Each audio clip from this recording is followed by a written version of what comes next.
Oh, hello. Welcome back, me, and all of you wonderful folks. To the DarthHideous Philosophy Cast. It's been a couple of weeks. I said I was working on something. I'm gonna scrap that project right now. Or not scrap it so much as back burner it, shelve it. Anywho, it's much harder to write philosophy than it is to read it. And it's not easy to read. I'm not gonna lie to you. But anyway, what's been up, y'all? Hello, small mouse. AWR. Chat Ninja. Ah, did y'all miss me? I'm sure you did. I missed y'all. Not gonna lie to you.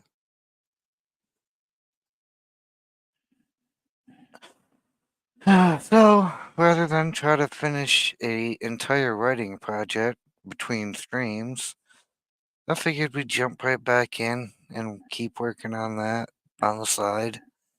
And then maybe when we're done with it, we'll display it. But anywho, here we are again. And we have one of my favorite books on deck. Marcus Aurelius's Meditations. We thought the last book was old. Balthazar Gracien's Art of Worldly Wisdom, written in 1645, I think it was, or 47. This literally goes back to like 180. Well, literally first century. So, yeah, we're gonna kick it back a long, long way. This here version of the meditations that I have has an introduction written in it by a man named George Hayes. And it gives a nice little bit of historical context to Marcus Aurelius and who he was. So, I think today we're going to do the introduction first and do a little history lesson before we break back into too much of the philosophy. Just give a little background on our boy here. And we'll see how long that takes us and where that gets us to. Hello, Chat Ninja from Rumble. Good evening to yous. So it's probably going to be a bit of a smaller crowd tonight. I haven't really been keeping up on the show, so people probably found other things to watch during my time off. But hopefully, in a couple of episodes, we'll have our numbers back. Been bleeding subs on YouTube, so shout out to everybody who unsubscribed from my YouTube channel. I didn't want your subscription anyway, then, though. Peace out to all of you.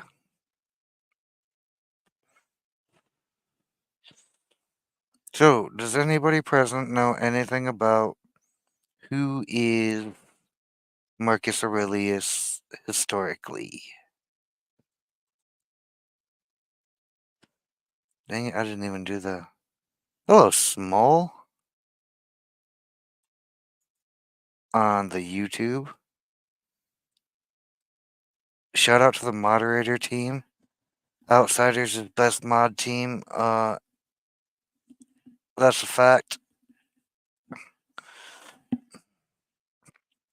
So, we got some viewers back. I mean, pretty sure it's the same 5 people on Rumble as it is on YouTube, but we ain't gonna hate. Like, took a bunch of time off. Coming back with the meditations, this one's going to be fun because there's so many Greek names in here, and if there's one thing I'm not good at, it's the correct pronunciation of Greek names.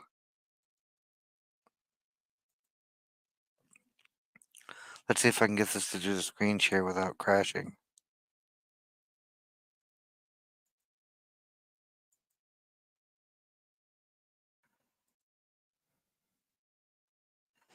I had to close out Rumble. My phone hates it.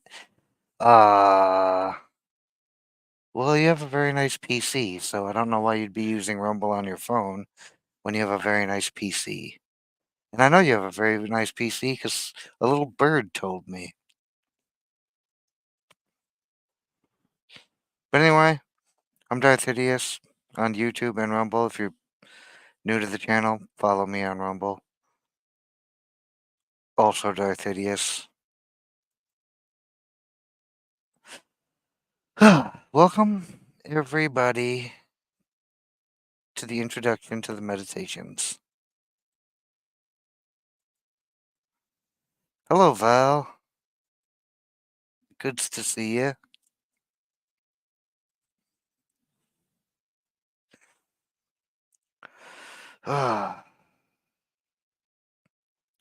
Yes, the introduction by Gregory Hayes. I might have said George earlier. My bad. My apologies to Greg Hayes for the misspeak. Totally forgot your name, dude. This is the chronology of the timeline of historical figures, including Socrates, Democritus, who the worst system of government was named for, Plato, and Zeno, and Chrysippus, Alexander the Great. This is all BC. And then you got Pompey and Caesar right around the time that Jesus was crucified. Got a nice little rundown of people: Nero, Trajan, Hadrian, and down here at 120 to 180 BC, we have our man Marcus.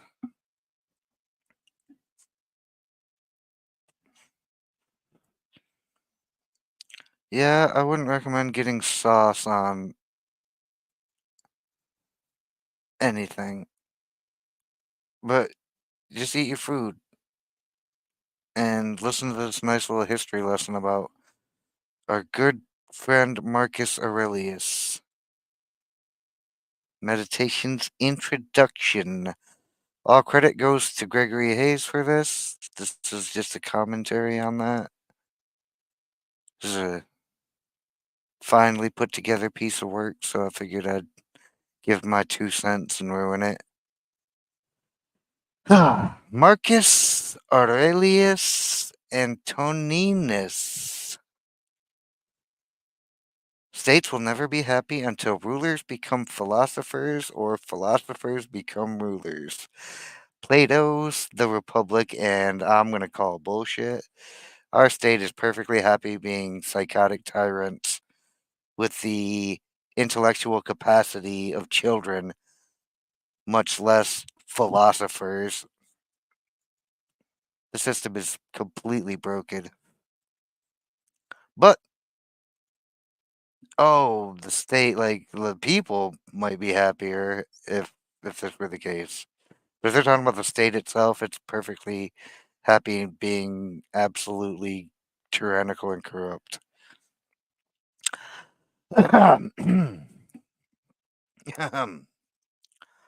Marcus Aurelius is said to have been fond of quoting Plato's dictum. Dictum. And those who have written about him have rarely been able to resist applying it to Marcus himself. And indeed, if we seek Plato's philosopher king in the flesh, we could hardly do better than Marcus. You're not wrong.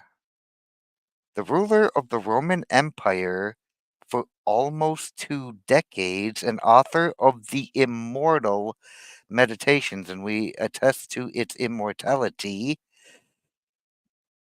by doing a conversation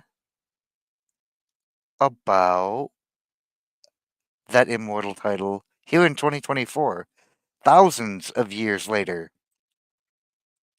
Literally thousands of years. Yet the title is one that Marcus himself would surely have rejected. The Philosopher King title, that is. Not the Meditations title. He never thought of himself as a philosopher. This turns out that him and I have something in common, and I didn't realize it until I tried to be a philosopher in my own right and realized that I clearly need more black lesbian representation.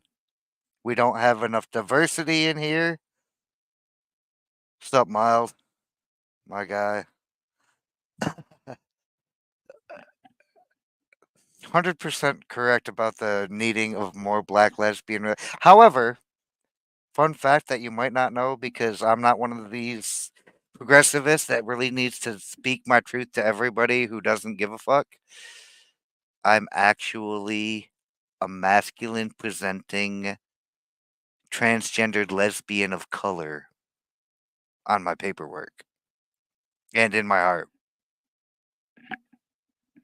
So, yeah, put that in your progressive milk carton and suck it. Dictum, an authoritative, often formal pronouncement. Thank you, Squab. A saying, an apothegm. Yeah, I think in this case, Plato's dictum is an apothegm.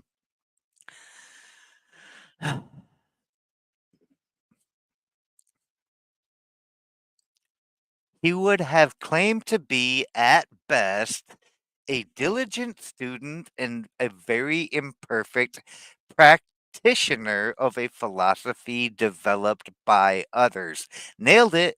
Fucking nailed it. Like, this is something that me and the great philosopher king of his time definitely share is I am no philosopher. I have figured that out. And to the extent that I am, it's going to take me a long time to sort my thoughts. So I'll keep y'all posted on that. That's definitely going to be something I want to do. But I need more notes and I need more time to make thoughts cohesive. Uh, my lesbian snail squad is here, but I mean they are more hermaphrodites. Well, that's a weird goddess. Hermaphrodites? Mousin. What kind of weird shit you got going on over there? Uh, oh shit. I should cast you as Juliet in my Shakespeare movie. Done and dusted. I'll have my agent get a hold of you. I'll audition. You don't have to cast me straight away. Like that'd be a little. I mean, I don't want to be seen as a diversity hire or nothing. That'd be too strong. As for the imperial throne, that came almost by accident. When Marcus Annius Verus was born in 121 AD, born in 121 AD, we thought the last book was old. We really did. Ah.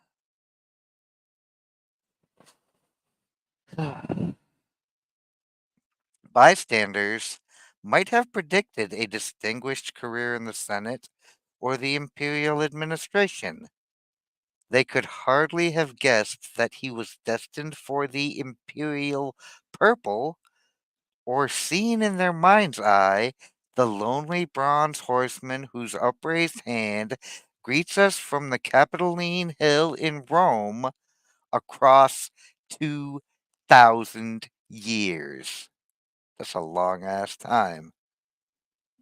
Uh, hey, T3. Yep. Tell Winning Gang that DarthHideous says come watch this instead because this book is much older than the book that Winning is talking about tonight. And nobody cares what Alice Jones thinks. Yeah, Maki, we're back. I'm no super philosopher, so we're gonna keep doing what we're good at, which is trying to interpret even older, even more hardcore philosophy content. So it's good to see that you didn't run off and find a better channel to watch on Monday nights. I'm glad you're here, my dude. Like I really am. Uh, in case you missed the title, we're doing the meditations. Marcus Aurelius. But right now we're doing an introduction to Marcus himself. But yeah, seriously, think about that. Like when Marcus Aurelius was a young man, like they knew he was going to be something. They had no idea what he was going to become and to the great levels he was going to rise. Marcus sprang from a distinguished enough family. The year of his birth coincided with his grandfather's second tenure of the consulship, in theory, Rome's highest office, though now of largely ceremonial importance. And it was to be his grandfather who brought him up, for his father died when he was very young. Marcus makes reference in the Meditations to his father's character as he remembered it or heard it from others, but his knowledge must have been more from stories than from actual memories. Of the remainder of his childhood and his early adolescence, we know little more than can be gleaned from the Meditations themselves. So, why did you have to mention that, my dude?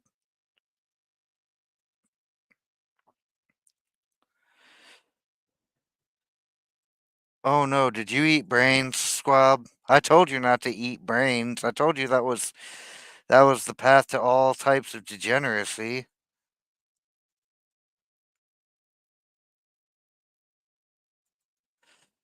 Ugh. The biography of him in the so-called Historia Augusta, a curious and unreliable work of the late 4th century, probably based on a lost series of lives by the 3rd century biographer Marius Maximus, tells us that he was a serious child, but also that he loved boxing, wrestling, running, and falconry, that he was a good ball player, and that he loved to hunt. None of these are surprising occupations in an upper class youth. None of these are surprising to find in a boy. Period. Full stop. Cheers. All smoke to that. Like, oh, he liked to do like guy shit when he was a young man. Like, no kidding.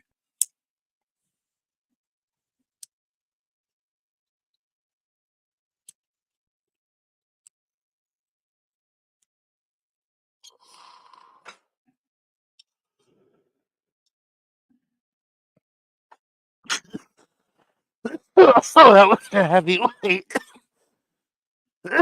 Damn, that got me. I think I hit that one a little bit too hard.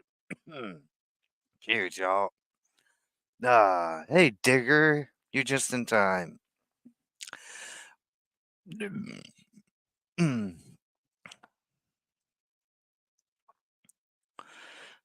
That's really weird, small mouse. Tell the cat to stay away from the snail tank. Ah, yeah, that's that good shit. I got a little bored with smoking all the different strains that I got, so I blended a couple together, like ground them all up together to see what kind of fun that would be. Ooh-wee.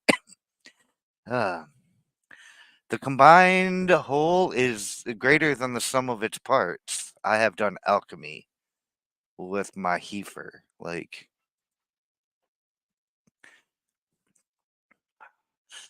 Book one of the Meditations offers glimpses of Marcus's schooling, and we can fill out the picture by what is known of upper class education generally at this period. His first instructors, like the unnamed teacher mentioned in Meditations 1:5, they make this shit sound like it's biblical, like it's uh, 1 chapter 1 verse 5.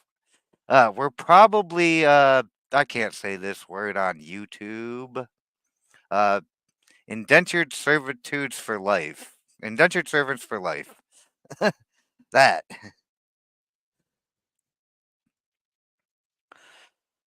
Smoking a lull.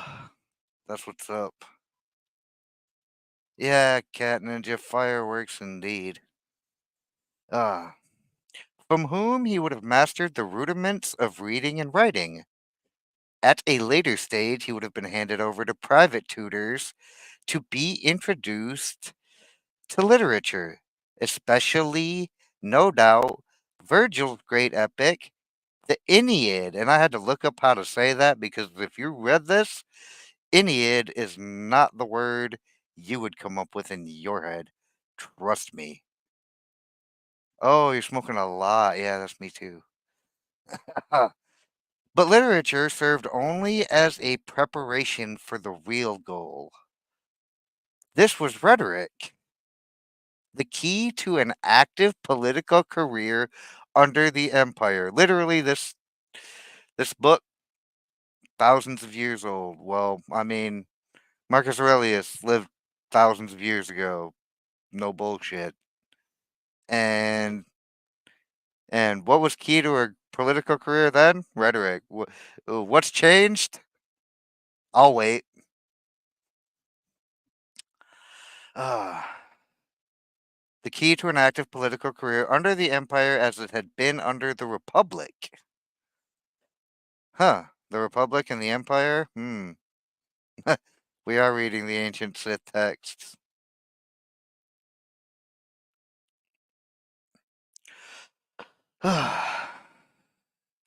Under the supervision of a trained rhetor.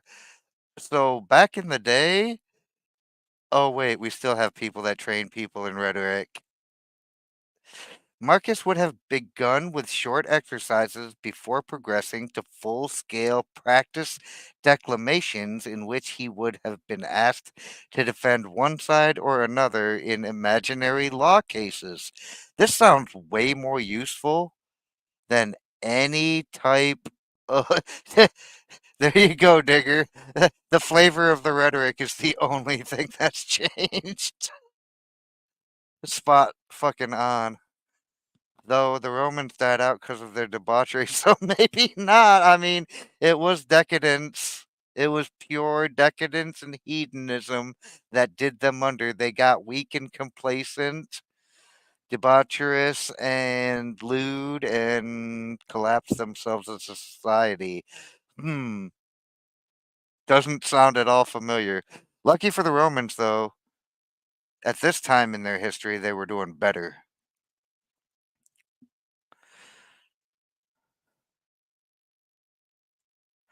Or to advise a prominent historical figure at a turning point in his career. Should Caesar cross the Rubicon? Should Alexander turn back at the Indus? Why or why not? I mean, these are great hypothetical questions.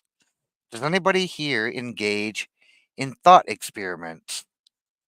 Because thought experiments are like the key to logic and rationalization without having to, quote, learn the fucking hard way, end quote. It's called wargaming, or, I mean, there's lots of things. But, but these are good thought, like, and people should engage in this type of critical thinking more often, I think. Just as a general rule. I don't think we do enough of it. And not everyone can. Not everyone is capable of having these type of dialogues in their head with like seeing the potentialities for things that could happen. If we did, we wouldn't have this really anti-human. conspiracy cult going around. My love of conspiracies is all thought problems. Well, yes, honestly, Digger, if there was one person, I mean, I know you engage in these thought experiments, and I know Cat does, Baki does, you all do. I mean, that's why you're here and not watching some dumb bullshit on TikTok or whatever's on Netflix. We're literally engaging with some of the deepest, heaviest philosophical content I can word, I promise, ever written instead of wasting our precious time doing other things. So shout out to y'all for that. Shout out to the 3 people watching on the X Bird platform. You guys are like the real G's of the X Bird, like my my regulars over there. 10 people kicking it on YouTube. Y'all are cool too. And we got 10 on Rumble, so gotta get back to getting them Rumble numbers up. It's a good thing I've returned. Because we losing subs on YouTube, but we staying constant. We're almost to 100 on Rumble, so if y'all can hit that subscribe on Rumble button, I'd think you were really cool for that. Unless you don't want to, in which case, I'm not your boss, I'm not your dad, I can't tell you what to do. Such training was conducted in Greek as well as Latin since at least the beginning of the 1st century BC. The Roman upper classes had been essentially bilingual, and Marcus's spoken and written Greek would have been as fluent as the French of a 19th century Russian aristocrat or the Chinese of a Heian Japanese courtier. Now, see, when I first read this, I immediately think that, you know, legitimately he's dogging on his Greek ability, but I can't tell if this is sincere or if this is like a sarcasm. But I think it's sincere.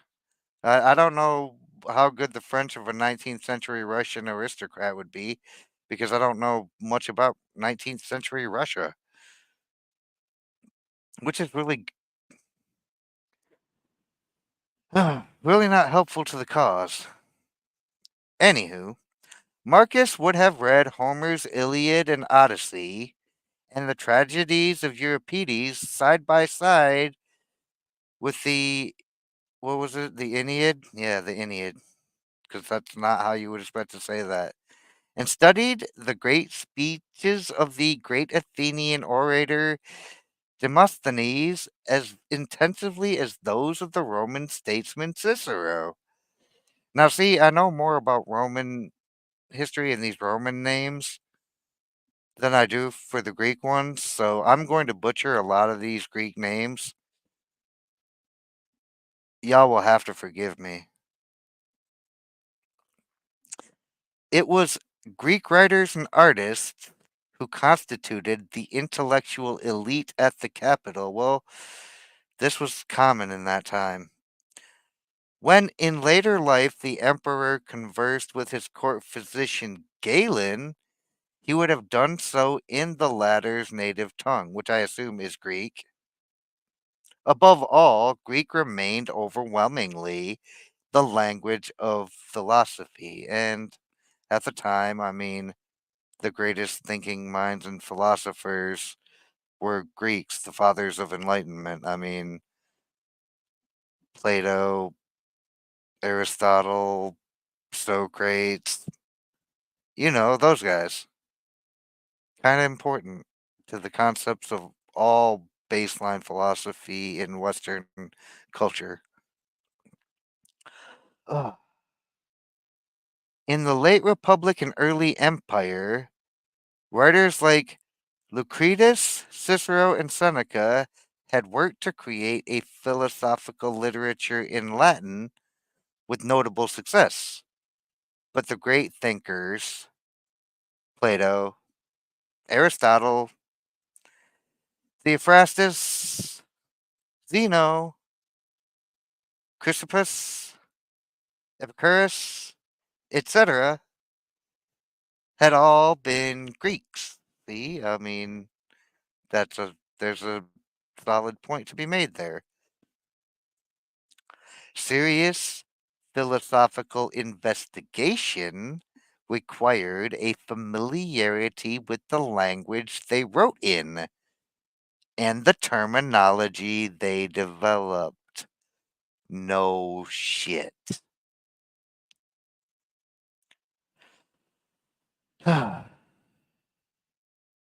That Marcus composed his own meditations in Greek is natural enough because that was the philosophy language. They had the terms that were useful.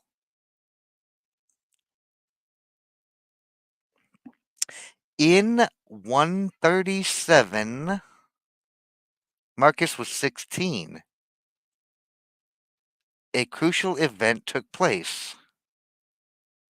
The reigning emperor Hadrian was childless. Bummer, dude.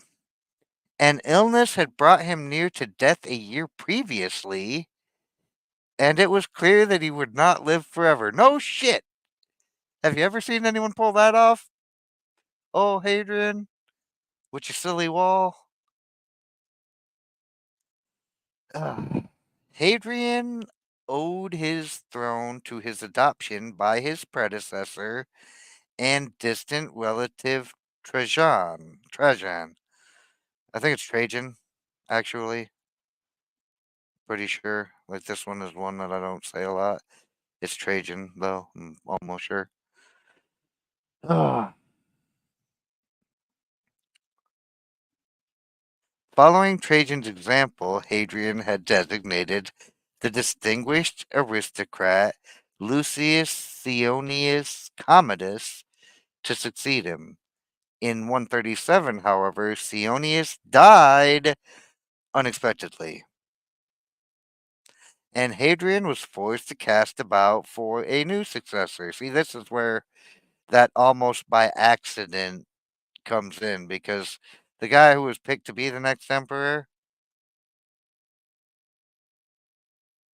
that guy right there, he did. Not very hopeful.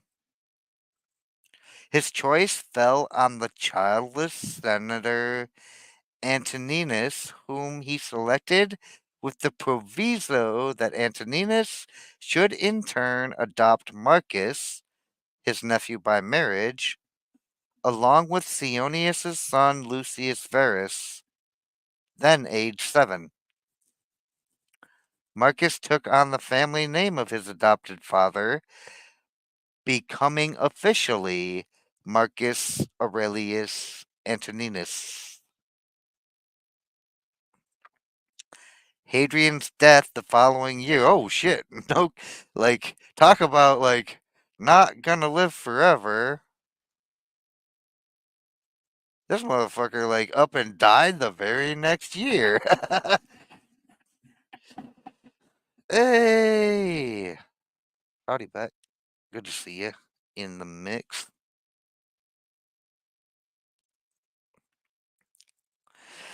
Ah.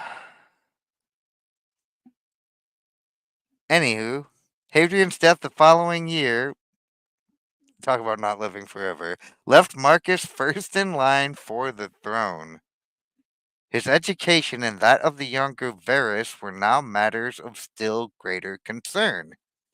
And it is clear that no expense was spared. Well, I mean, these kids were being groomed to be king. Oh. For training in Greek rhetoric, he was entrusted to Herodes Atticus, a fabulously wealthy Athenian rhetorician. Rhetorician? Yeah, rhetorician, yeah. Whose tempestuous relations with his family, fellow citizens, and the imperial court itself would have furnished ample material for a soap opera. Gotta love those tempests. His instructor in Latin oratory was Marcus Cornelius Fronto, a prominent rhetorician from Cirta in North Africa. So they're literally going all over the known world to get these folks. The best of the best, spared no expense, none whatsoever. By an accident of fate, many of Fronto's letters to Marcus have survived, and they illustrate the close relationship between student and teacher. They also suggest Fronto's regret at seeing Marcus move away from rhetoric to delve ever more deeply into philosophy. Well, you're a rhetorician. What do you want? Don't be rhetorical about it. The first book of the Meditations pays tribute to a number of philosophers from whom Marcus learned both formally and informally, and he is likely to have studied with or listened to many others. Marcus would have learned much outside the classroom as well, for training in legal and political matters. An informal apprenticeship bound aristocratic youths to older public figures. Ah, the intern. This sounds like a casting couch episode. Moving on. Men like Junius Rusticus, whose influence Marcus chronicles in 1:7. But the single greatest influence was surely Marcus's adopted father, Antoninus Pius. Marcus would have watched as Antoninus received embassies, tried legal cases, and dictated letters to his deputies. Fucking lawyers, man.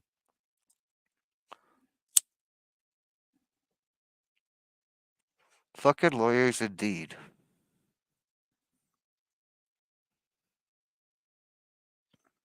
Meanwhile, Marcus's own position as heir apparent was signaled in various ways. In 140, he served as consul at the age of 19 and would serve again in 145, so at the age of 24. In the same year, he married Antoninus's daughter Faustina, to whom he pays tribute in Meditations 117.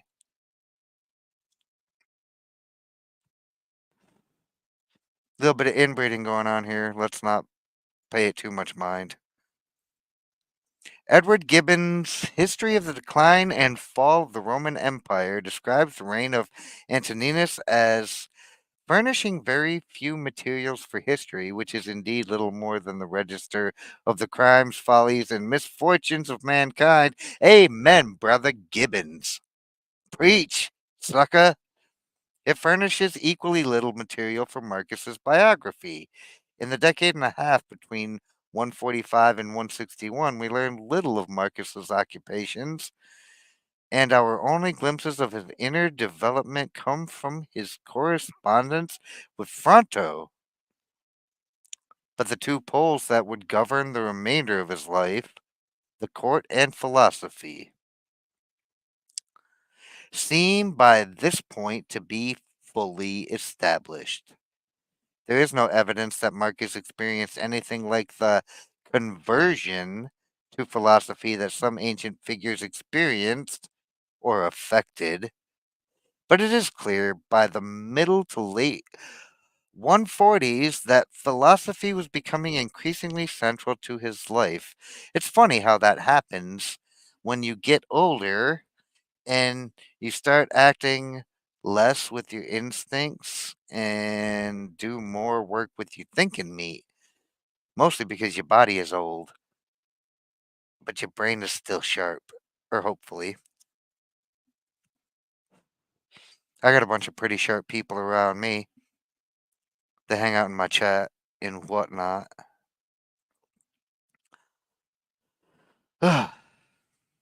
On August 31st, 161, Antoninus died, leaving Marcus as his sole successor. Marcus immediately acted to carry out what appears to have been Hadrian's original intention, perhaps ignored by Antoninus, by pushing through the appointment of his adopted brother Lucius Verus as co-regent. Verus's character had suffered by comparison with Marcus's. Ancient sources, in particular the gossipy Historia Augusta, tend to paint him as a self-indulgent degenerate, almost another Nero. I mean, people be like that, especially people of privilege and wealth, and it's not a far-fetched concept. This may be unfair. It is certainly not the picture of him we get from Marcus's own reminiscences in the Meditations. It does seem clear, however, that Marcus functioned as the senior emperor in fact, if not name.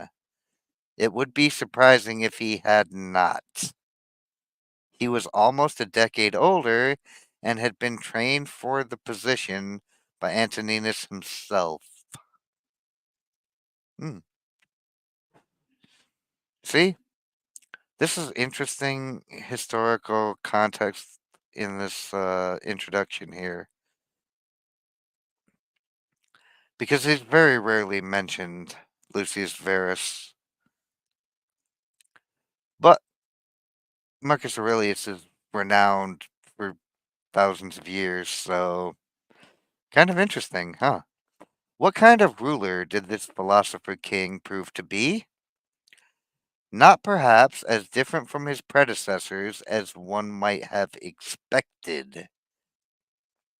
Though an emperor was all powerful in theory, his ability to control policy was in reality much more limited.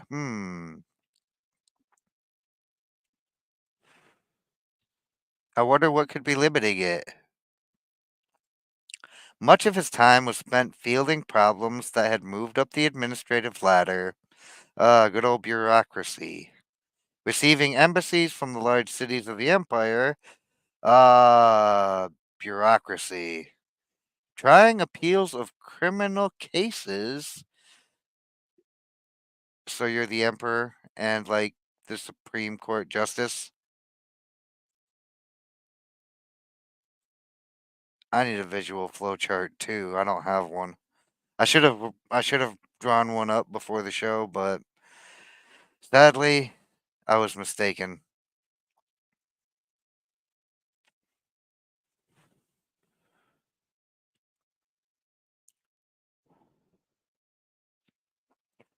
Answering queries from provincial governors and dealing with petitions from individuals. Good God, that's a busy ass job. You're basically like the Empire's babysitter, like Supreme Leader babysitter, man. Even with a functional system of imperial couriers, news could take weeks to travel from the periphery of the empire to the center. Imperial edicts took time to move down the chain of command, while the emperor's decision had the force of law. Enforcement was almost entirely in the hands of provincial governors. And provincial governors in current year could learn a thing or two about that. I'm just saying. I'm just saying. Without enforcement, edicts and laws are letters to claws.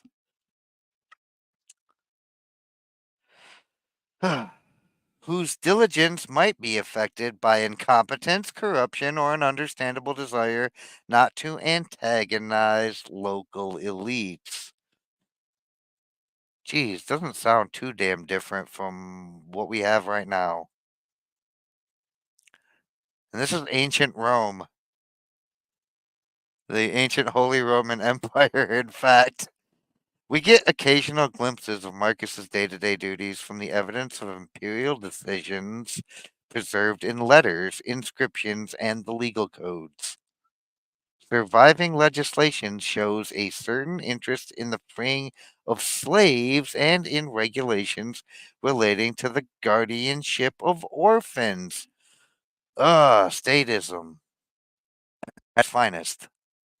Attempts have been made to tie the first to Marcus's philosophical convictions and the second to his own memories of life without a father.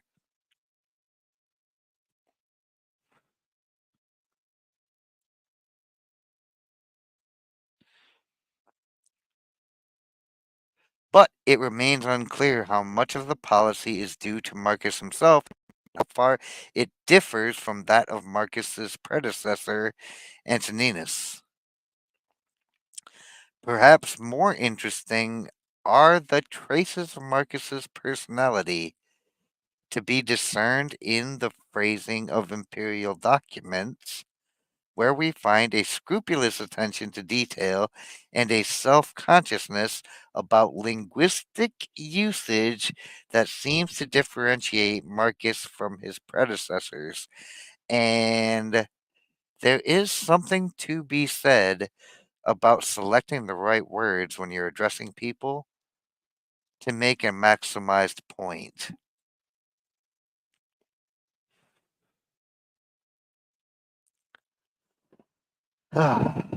Neither trait surprises in the author of the Meditations or a student of Fronto, whose extant letters place great stress on the quest for mot juste.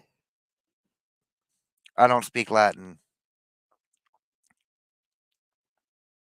I'm not going to pretend to either. Squabob, if you're still out there, this one, please. A translation, if you will. I beg of you. If not, I'm sure someone else can tell me what the hell that means. I've heard the phrase.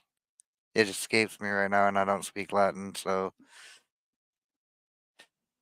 One of Marcus's priorities was to preserve good relations with the Senate. The goal was to disguise the absoluteness with which the emperor ruled, to preserve a facade, and sometimes, no doubt, even to achieve the reality of consensus and cooperation. It's much easier to get people to do shit when they agree with you about the shit that needs to be done. Believe it or not. 100 years before, aristocrats might have dreamed of a restored republic. Ha! Fuck that time. The empire. The exact appropriate word. Thank you, my dear R.A.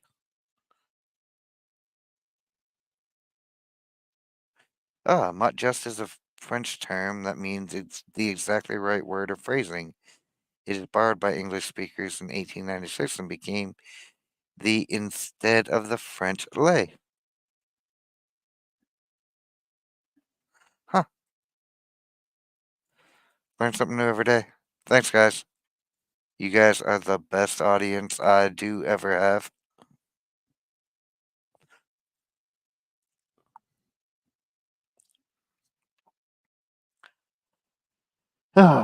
But by the second century, it was clear that there was no alternative to the Principate. That's right, the Sith rule this bitch. This is our empire.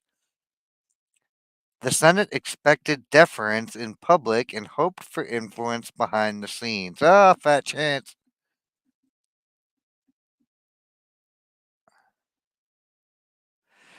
I mean, I thank you both. I did ask Squab for it, so special thanks to my man's the baby bird for being the baby bird of the word. Like, but you're both awesome. Like, I caught yours before I caught his, so shout outs to both of you.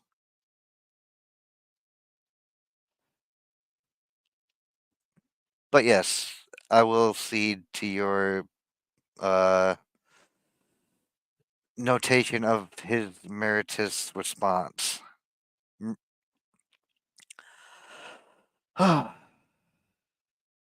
Good emperors were willing to play along.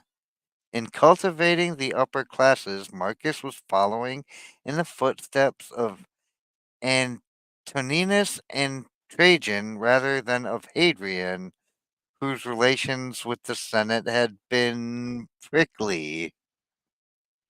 And it is this, as much as anything else, that is responsible for his reputation as a benevolent statesman. Now, how often do you find a statesman in this current empire that we could call benevolent? It's not very often, and such is the case at this time as well.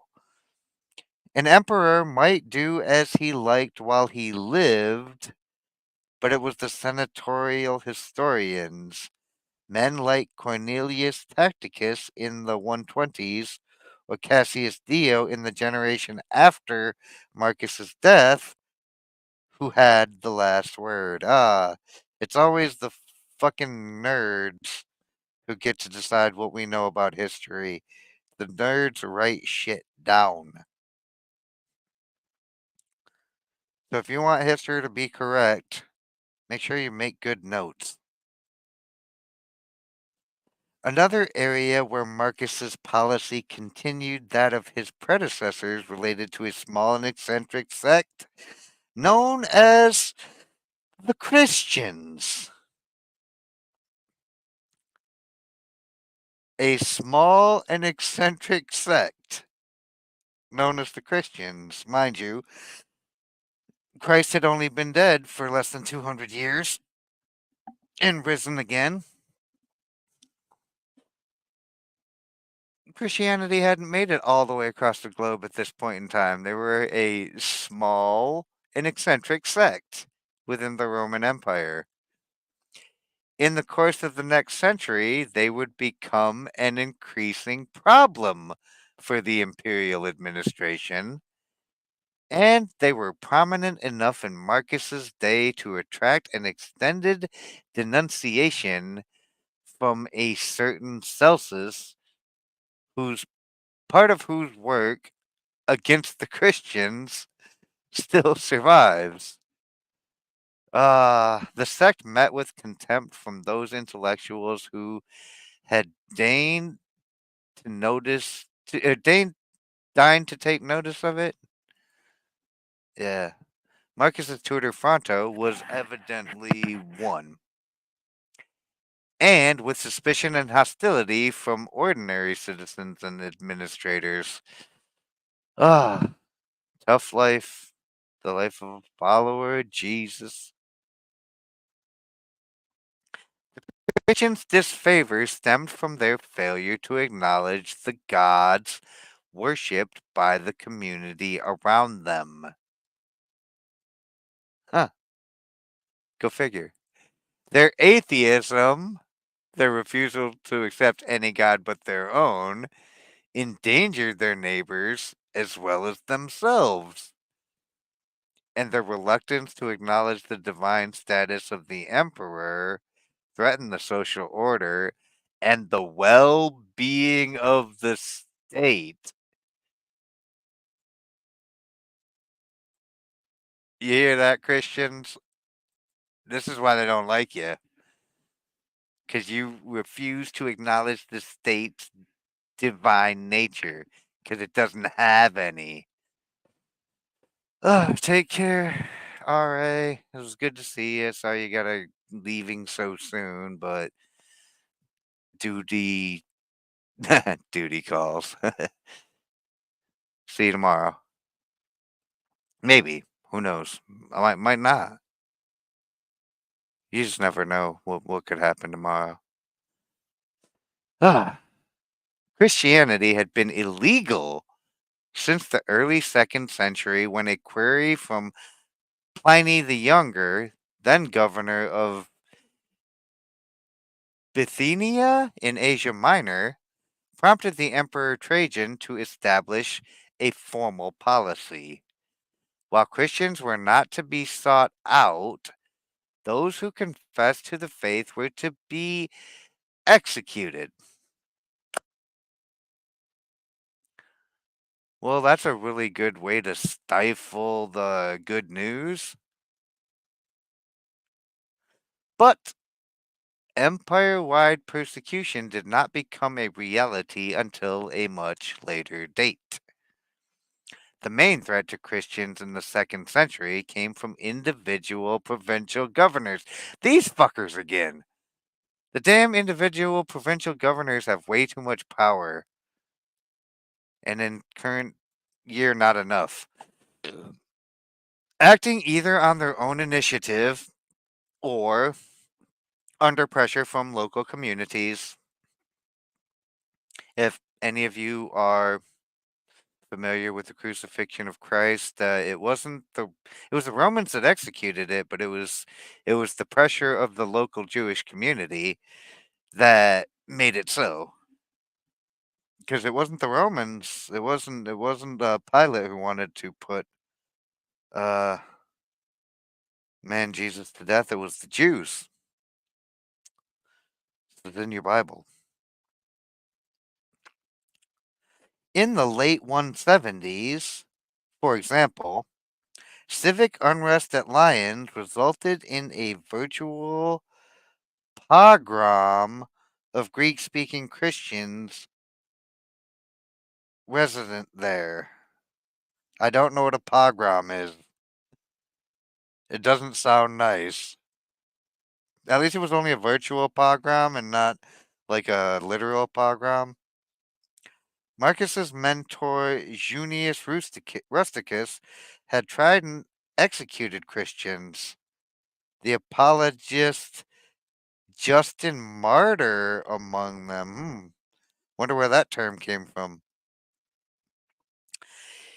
In his capacity as city prefect, Marcus himself was no doubt aware of Christianity, but there is no reason to think that it bulged large in his mind. The one direct reference to it in the Meditations, 11.3, is almost certainly a later interpolation, and the implicit references some scholars have discerned are surely illusory.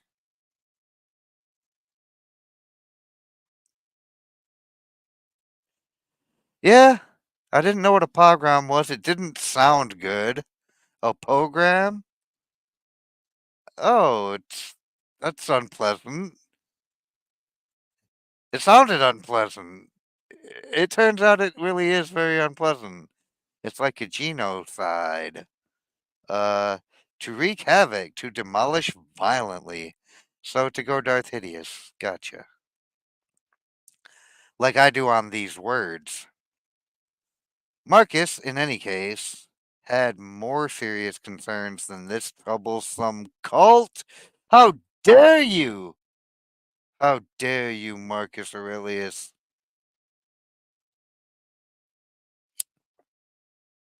Hmm. I know what illusory means. It means threads.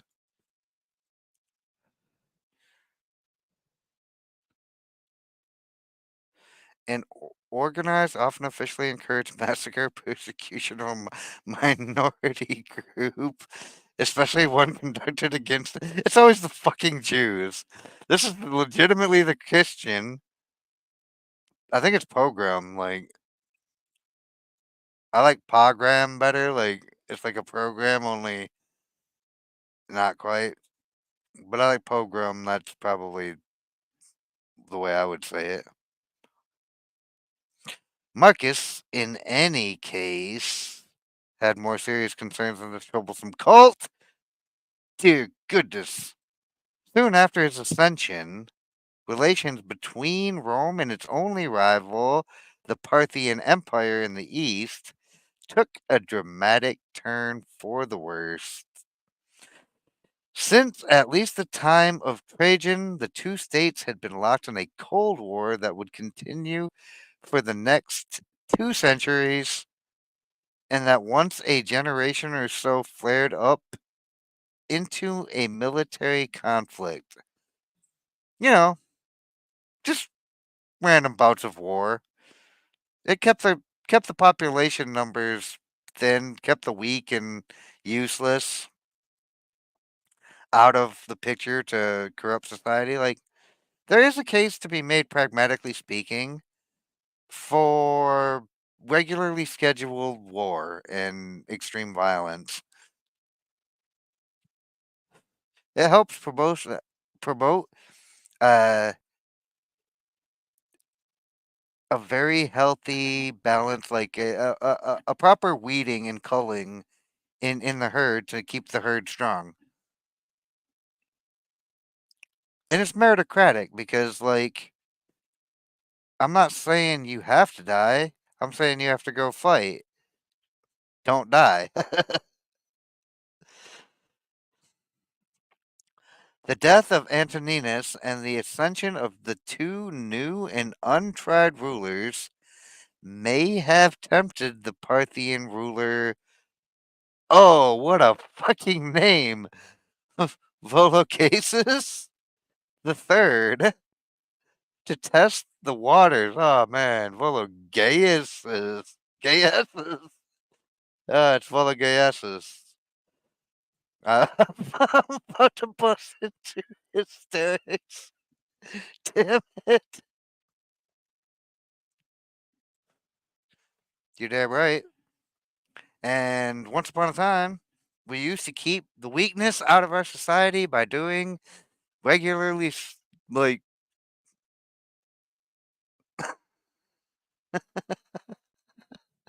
regular violence. Like, it was a thing, and we've gotten away from it. And it's, I don't think it's been beneficial, pragmatically speaking, to society as a whole. In 162, his forces occupied Armenia and wiped out a Roman garrison that had gone to the rescue. Syria itself was threatened. Rome had no choice but to respond. It was Verus, the younger emperor, who was sent east, where he remained for the next 4 years. Neither he nor Marcus had any military experience to speak of. Antoninus's peaceful reign had given little scope for it, and the day to day conduct of the war was no doubt left to the professionals. Duh. After initial setbacks, the Romans rallied, and under such commanders as the dynamic young Avidius Cassius, forced the Parthians to sue for peace. Parthia would remain a threat, but one that could be dealt with by diplomatic means for the immediate future. Take that, China.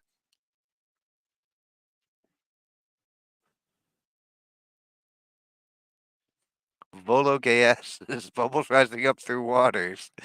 Uh, I thought Vologases was something totally different. That involved volcanoes and uh, a gay casting couch.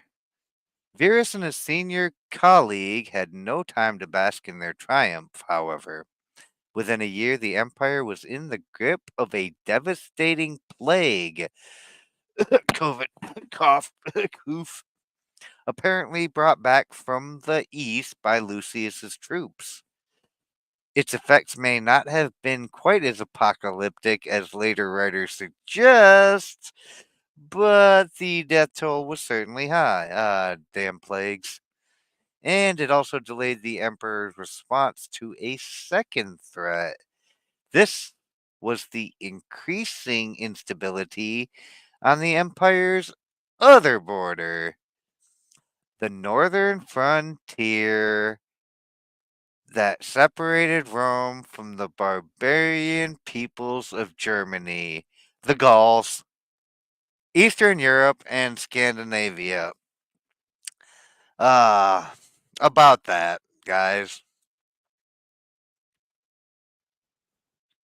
Oh, hey, Castro.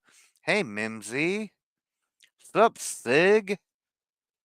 Farming and hunting for food reduces weakness in people. I mean,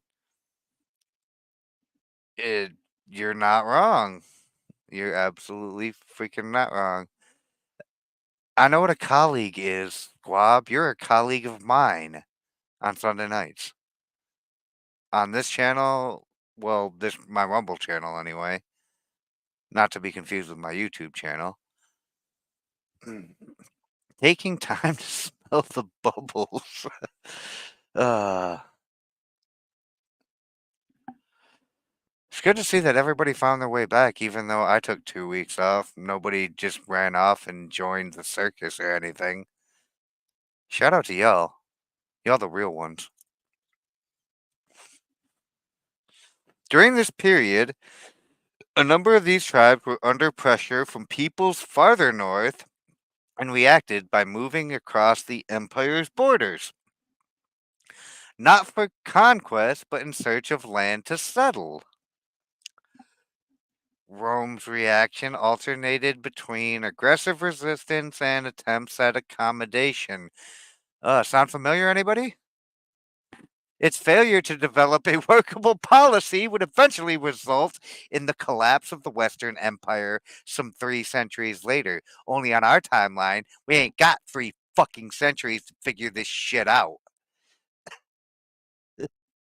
In our fucking timeline, we need to stop this shit immediately.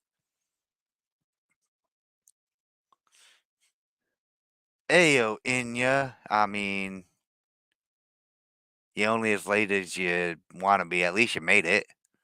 You could have missed the whole show entirely. How about that?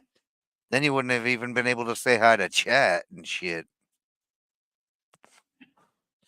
Never mind. If you're just getting here, and I know a bunch of people just popped in, uh, we're doing the Meditations of Marcus Aurelius. This is just an introduction written by Gregory Hayes, and this is a little bit of historical background on our man Marcus himself.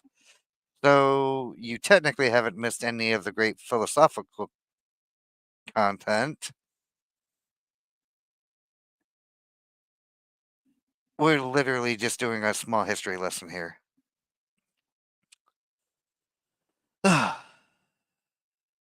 And my, how the history of Rome does tend to rhyme with what's happening in America right now. It's definitely pause for thought. In some places, a line could be drawn. Hadrian's Great Wall, stretching across Britain, was intended to secure the empire's most distant frontier. Under Antoninus, it had been briefly superseded by a second line farther to the north. But such fortifications were impracticable on the continent, and it was there that the threat was concentrated. Rome still remembered the catastrophe of 9 AD when the Roman general Varus and 3 legions had marched into the forests of Germany, never to return. In the 2nd century, the greatest source of anxiety was the area farther south, roughly corresponding to modern day Romania and Hungary. Trajan's conquest of Dacia 2 generations before had cleared out a possible source of trouble, but the potential for friction remained.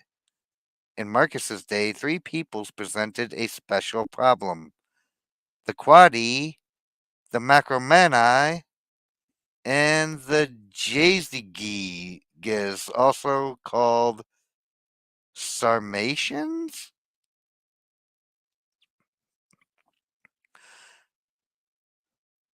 The removal of 3 legions to Parthia had seriously weakened the Roman position on the northern frontier, and barbarians took advantage of the situation. In 168, Marcus and Verus marched north to deal with them. Literally, the 2 Sith emperors going to deal with these damn shitweasels. Rebel scum. Much of the remainder of the reign would be spent on intermittent warfare, first in the so-called Macromanic Wars of the early 170s, and then in a second campaign later that decade. and most of the burden was to be borne by Marcus alone. But Verus died suddenly. There's a lot of that going around. Were they doing experimental mRNA gene therapy back in the 170s?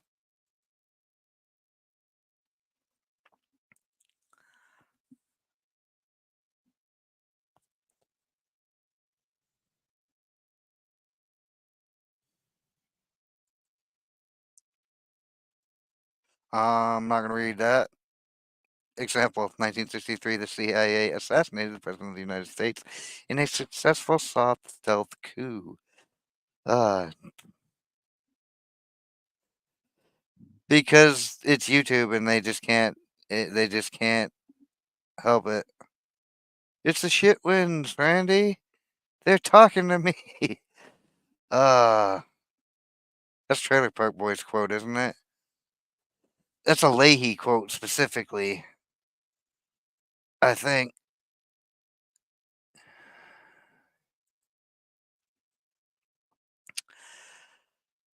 Apparently of a stroke.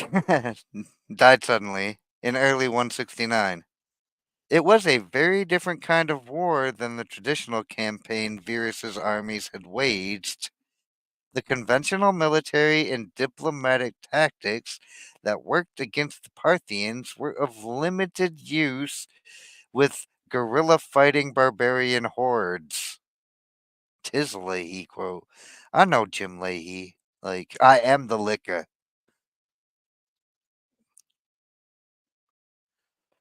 Instead, the Romans had to negotiate with individual chieftains whose authority was limited and whose reliability was always in doubt. When negotiation failed, the only alternative was a slow and bloody succession of small scale engagements rather than pitched battles. The progress of the campaign is recorded on the column erected in Rome to commemorate the close of the Macromantic Wars. In spite of its triumphal purpose, the engraved scenes that spiral around the monument paint a grim picture of brutal fighting, devastation, and execution. This is what war was supposed to be. Spiders are proud of catching flies, Marcus notes mordantly. Men of catching hares, fish in a net, boars, bears, Sarmatians, 1010. The gruesome vignette that opens Meditations 834, a severed hand or foot or a decapitated head, may well reflect Marcus's own experience. War has a significant level of brutality to it.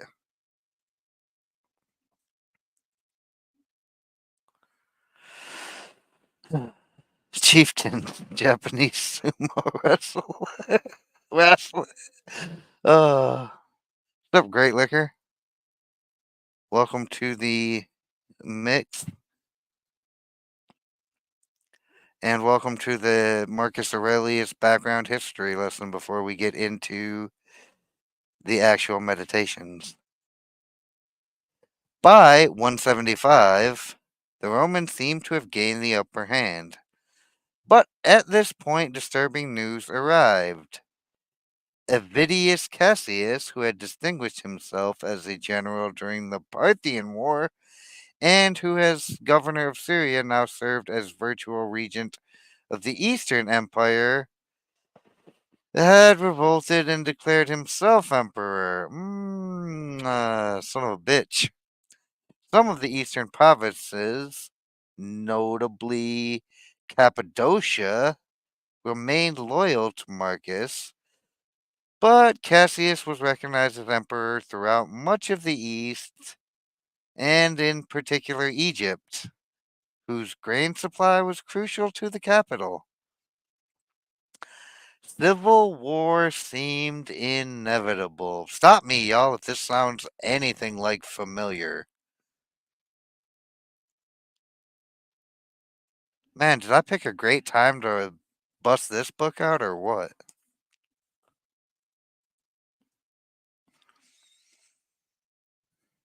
And was prevented only by Cassius's assassinations at the hands of a subordinate.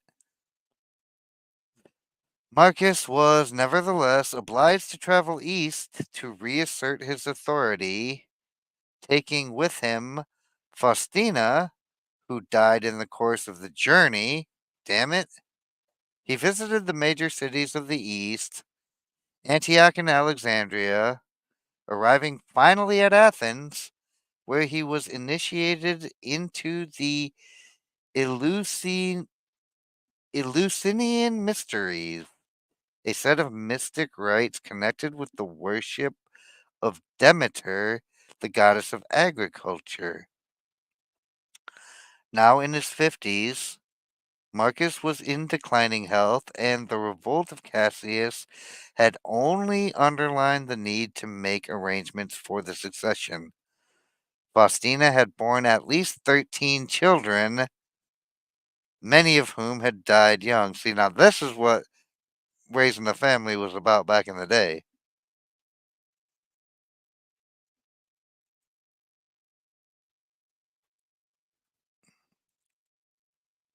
Those who forget history are doomed to relive it. Someone smart. Faustina. Now that's an interesting definition. I'm starting to think you're making these up, sir. I'm pretty sure T3 has gone off to watch Winning show. She was here. She dropped a like and then she bounced because Winning and I fight for time slots. So these things happen. Swab got tired of us making fun of his fan. I mean his pot leaf. I mean his fan. So he changed it. Those who fail to learn from history are doomed to repeat it. Probably said by every great thinker ever. So the one who originally said it, probably God. By the mid 170s, Marcus had only one surviving son, Commodus, just entering his teens. Spoiler warning, y'all, Commodus turns out to be a giant piece of shit by comparison. There was no reason for Marcus to continue the policy of adoption followed by his predecessors. Yes, there is. Commodus is stupid. And there is no reason to think he even considered it. He probably should have. His son was a fucking moron.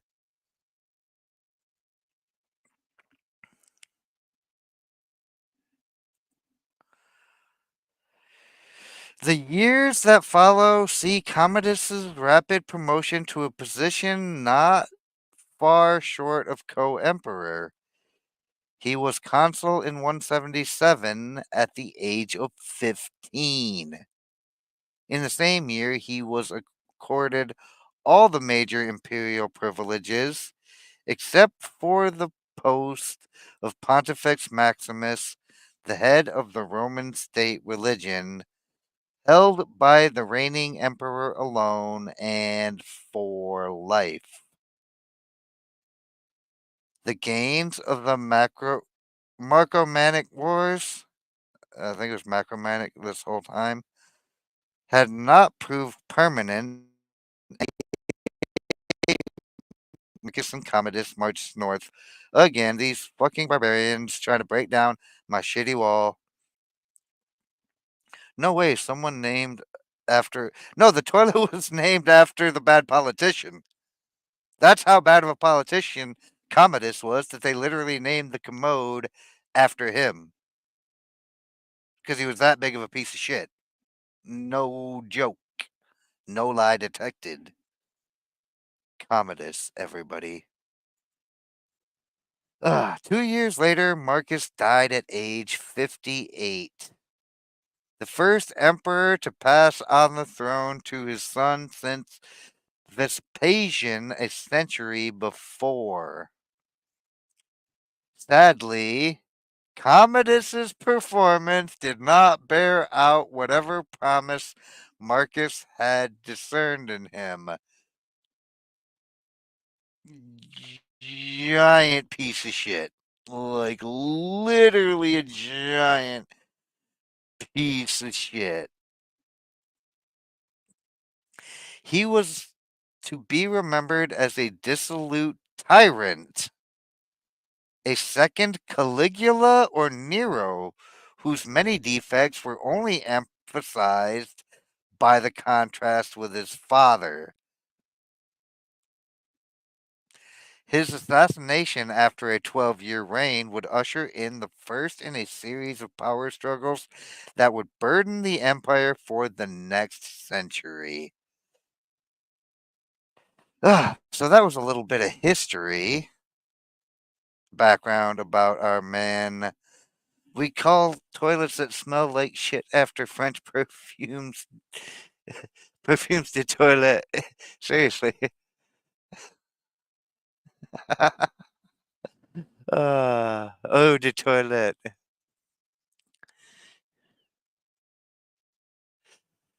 Now let's get into his philosophical background because this is going to be where all the Greek names start coming up and I start tripping over all my words.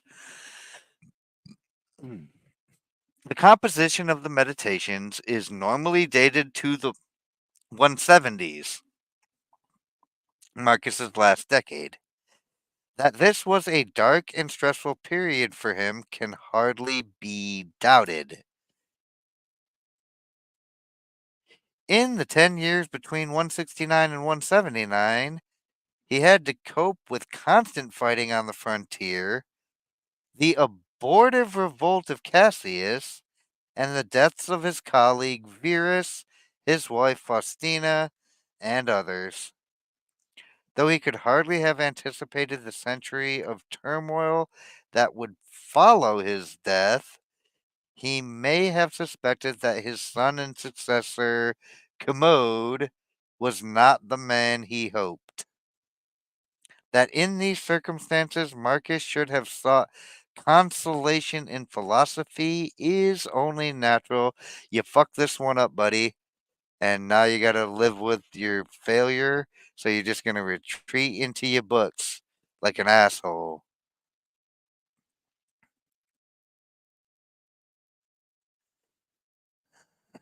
Oh, Louis Crepper? I know about that guy. Ah. But understanding what Marcus looked for from his philosophical studies requires a certain amount of orientation. To understand the meditations in context, we must familiarize ourselves not only with Stoicism, the philosophical system that underlies the work, but also with the role of philosophy in ancient life more generally. Today, philosophy is an academic discipline, one that few people other than professional philosophers would consider central to their everyday existence, mostly because people are fucking stupid. Most people fucking stupid. Which is why most people don't like consider philosophy as a central uh, existence concept.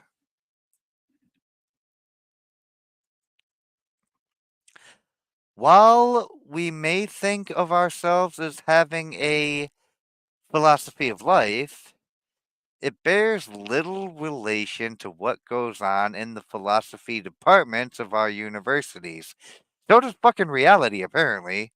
Reality fucking also bears little relation to what goes on in the philosophy departments of our fucking universities. This introduction was written in 2002.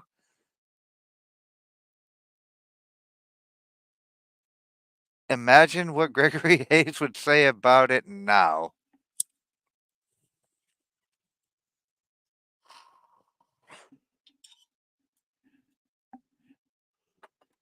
My bad, I was holding the ball. Speaking into it like a fucking microphone. Cheers, y'all.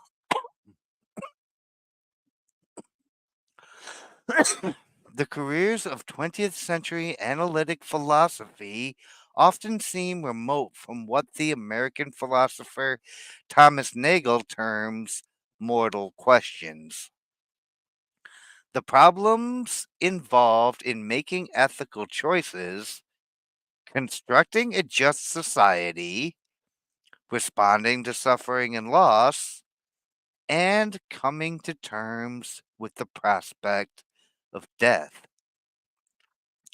Indeed, most of us would be inclined to see these issues as the province of religion rather than philosophy.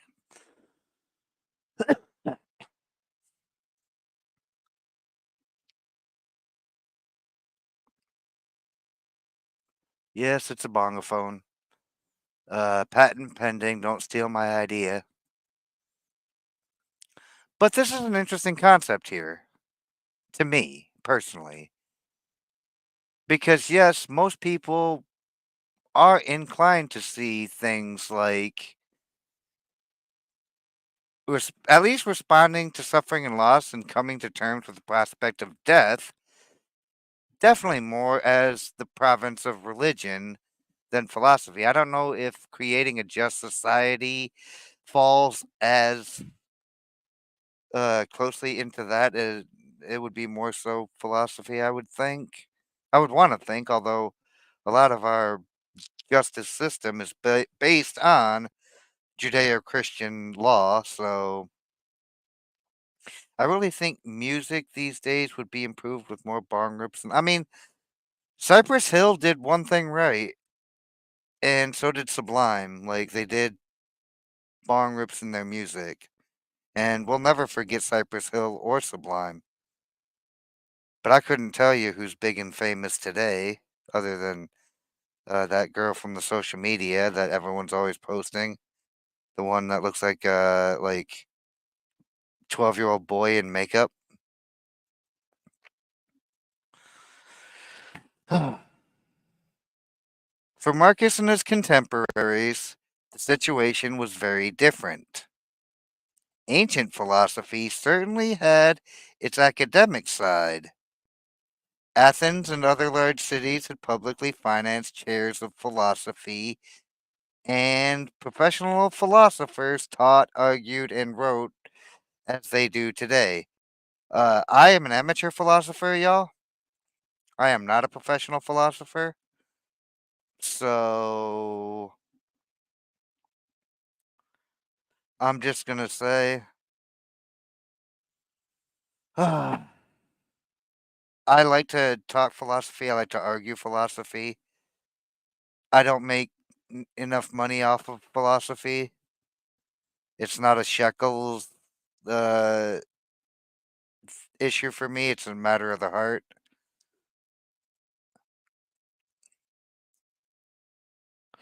But philosophy also had a more practical dimension.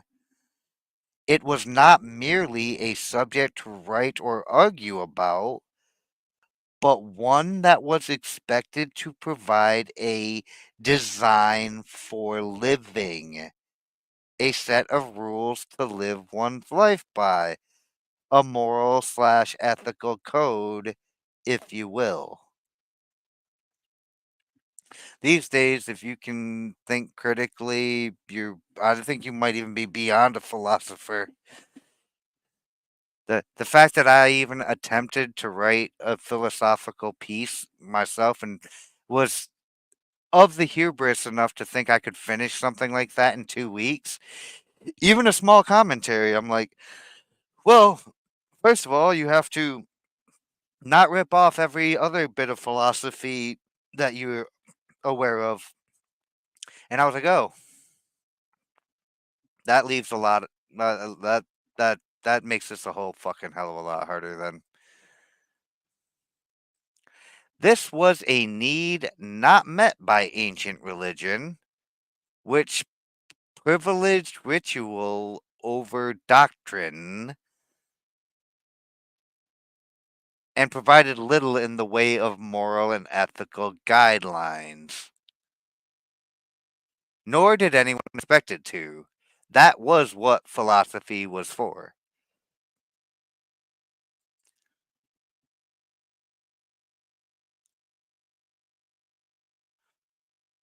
Blue belt philosopher indeed.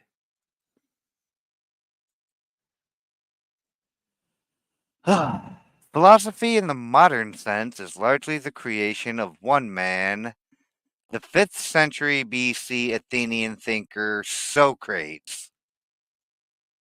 But it is primarily in the Hellenistic period that we see the rise of philosophical sects promulgating coherent belief systems that an individual could accept as a whole and which were designed to explain the world in its totality.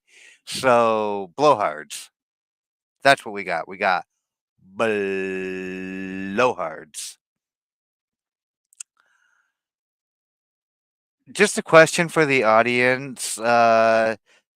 If I could get a, would y'all like me to read any Socrates on the channel? Like, I'm super not versed in Greek philosophy, and I probably should be way more versed in Greek philosophy, like the like Plato, Socrates, Aristotle. I haven't read much at all of their work. And this is probably a great big hole in my philosophy game. So if y'all would be game to do some Socrates and some Plato and some Aristotle at some point in the future, uh give me a hell yeah or something. I don't know, let your voice be heard. Put it in the comments below.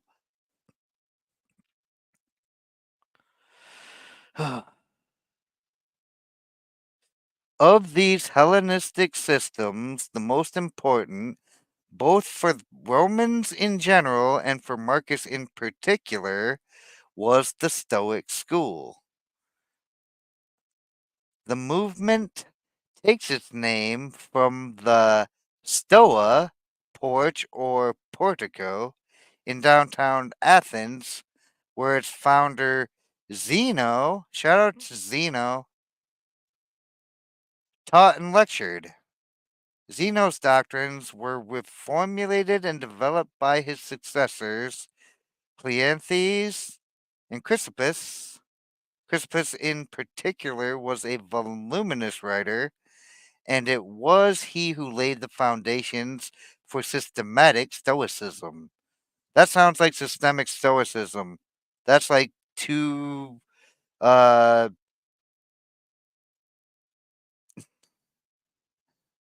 well, the thing about understanding uh philosophy is you got to listen to some idiots. Vizzini Vizzini threw it down though, huh?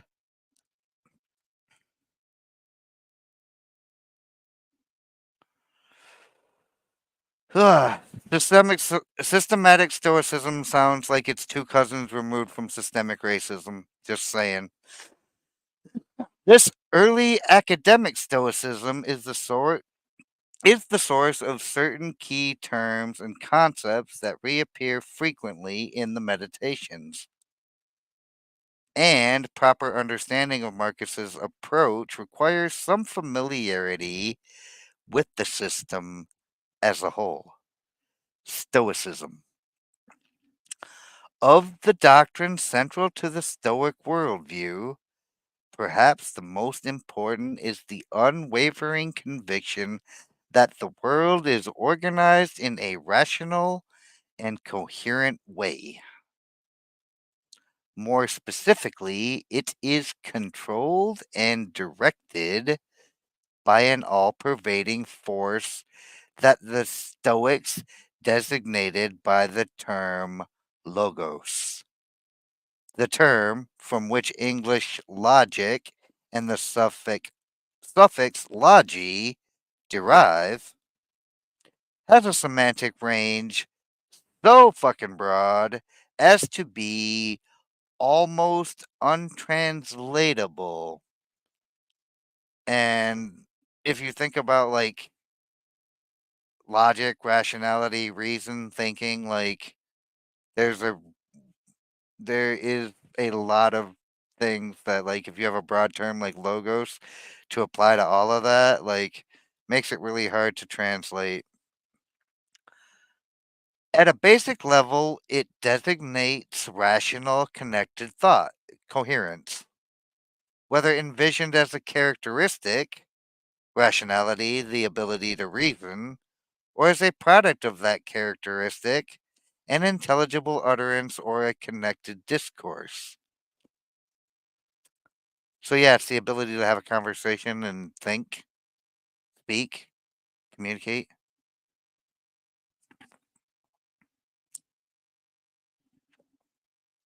That's a lot of Bibsy. What's up, Mimsy? On the Rumbo Gang?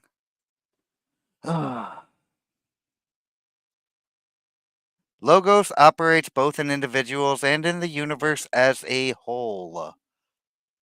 Although nowadays, not so much. In individuals, it is the faculty of reason. On a cosmic level, it is the rational principle that governs the organization of the universe. In this sense, it is synonymous with nature, providence, or the will of God. When the author of John's Gospel tells us that the Word, Logos, was with God and is to be identified with God, he is borrowing Stoic terminology. Yes, Jesus is the Logos.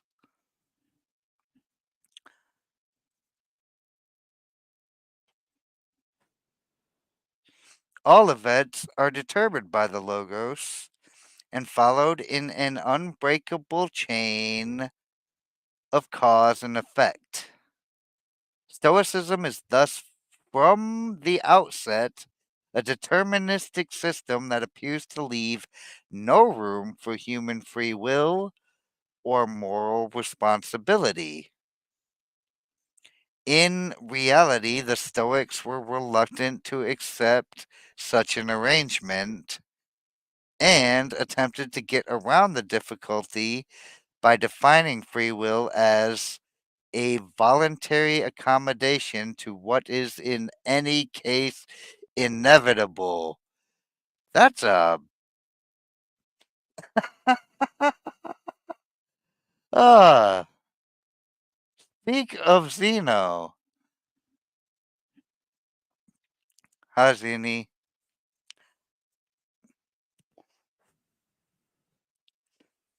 Yes, I know.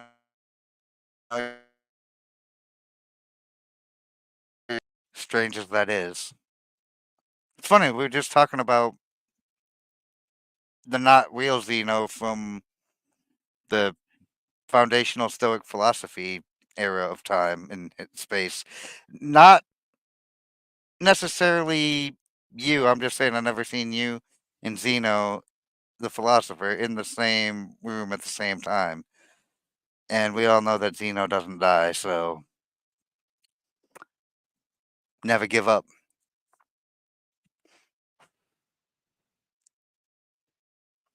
Ugh. I love that this uh,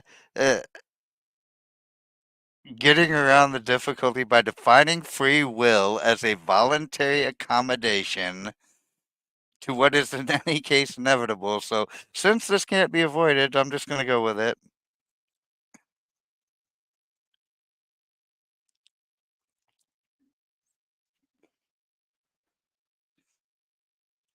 According to this theory, man is like a dog tied to a moving car.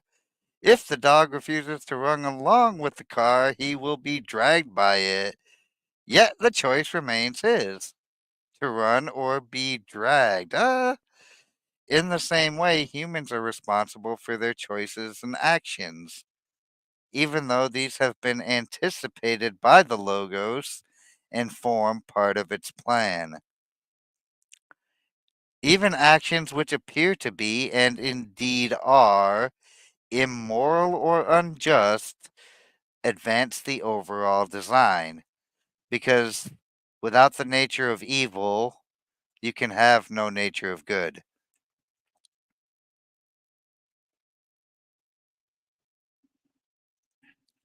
These are facts.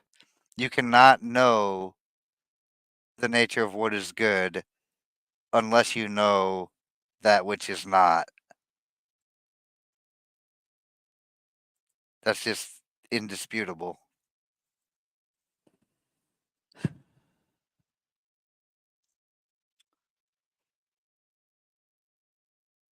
Which, taken as a whole, is harmonious and good. They too are governed by the Logos. But the Logos is not simply an impersonal power that governs and directs the world.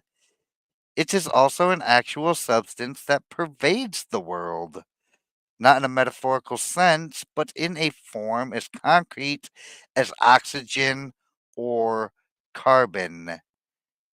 In its physical embodiment, the Logos exists as pneuma, a substance imagined by the earliest Stoics as pure fire, and by Chrysippus as a mixture of fire and air. Pneuma is the power, the vital breath that animates animals and humans. It is, in Dylan Thomas's phrase, the force that through the green fuse drives the flower and is present even in the lifeless materials like stone or metal as the energy that holds the object together. The internal tension that makes a stone a stone.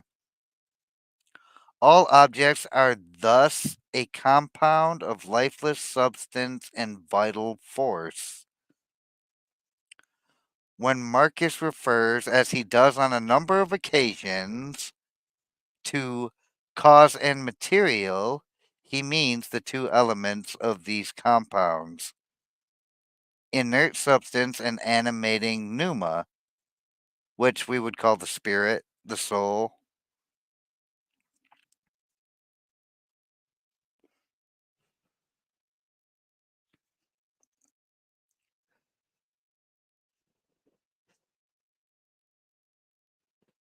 I mean,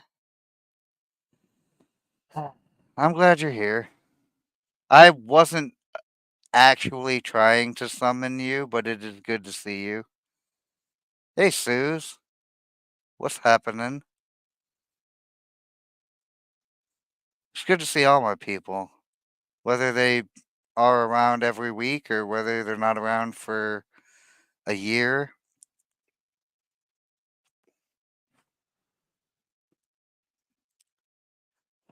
I'm just happy that there's somebody out here who appreciates at least something I bring to the table.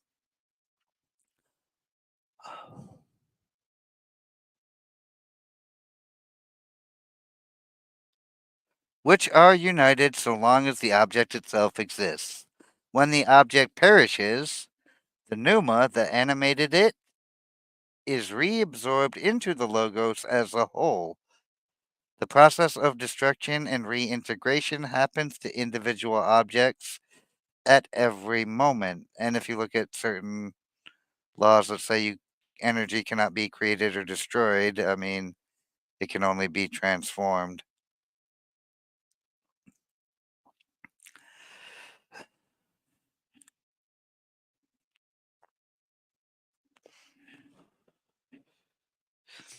Aww. My chat's being adorable right now.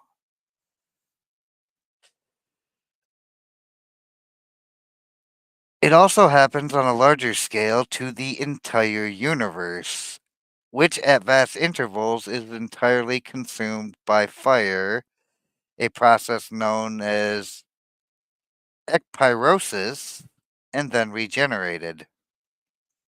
If the world is indeed orderly, if the Logos controls all things, then the order it produces should be discernible in all aspects of it. Right. That supposition not only led the Stoics to speculate about the nature of the physical world, but also motivated them to seek the rationality characteristic of the Logos in other areas, notably in formal logic and the nature and structure of language. Their interest in etymology is reflected in several entries in the Meditations. This systematizing impulse reappears in many other fields as well. The catalog of Chrysippus' own works, preserved by the late 3rd century biographer Diogenes Laertius, is very long indeed. It includes not only philosophical treatises in a narrow sense, but also works such as on how to read poetry and against the touching up of paintings. Later Stoics would try their hands at history and anthropology, as well as more conventionally philosophical topics. Gave zero fucks, said everyone ever.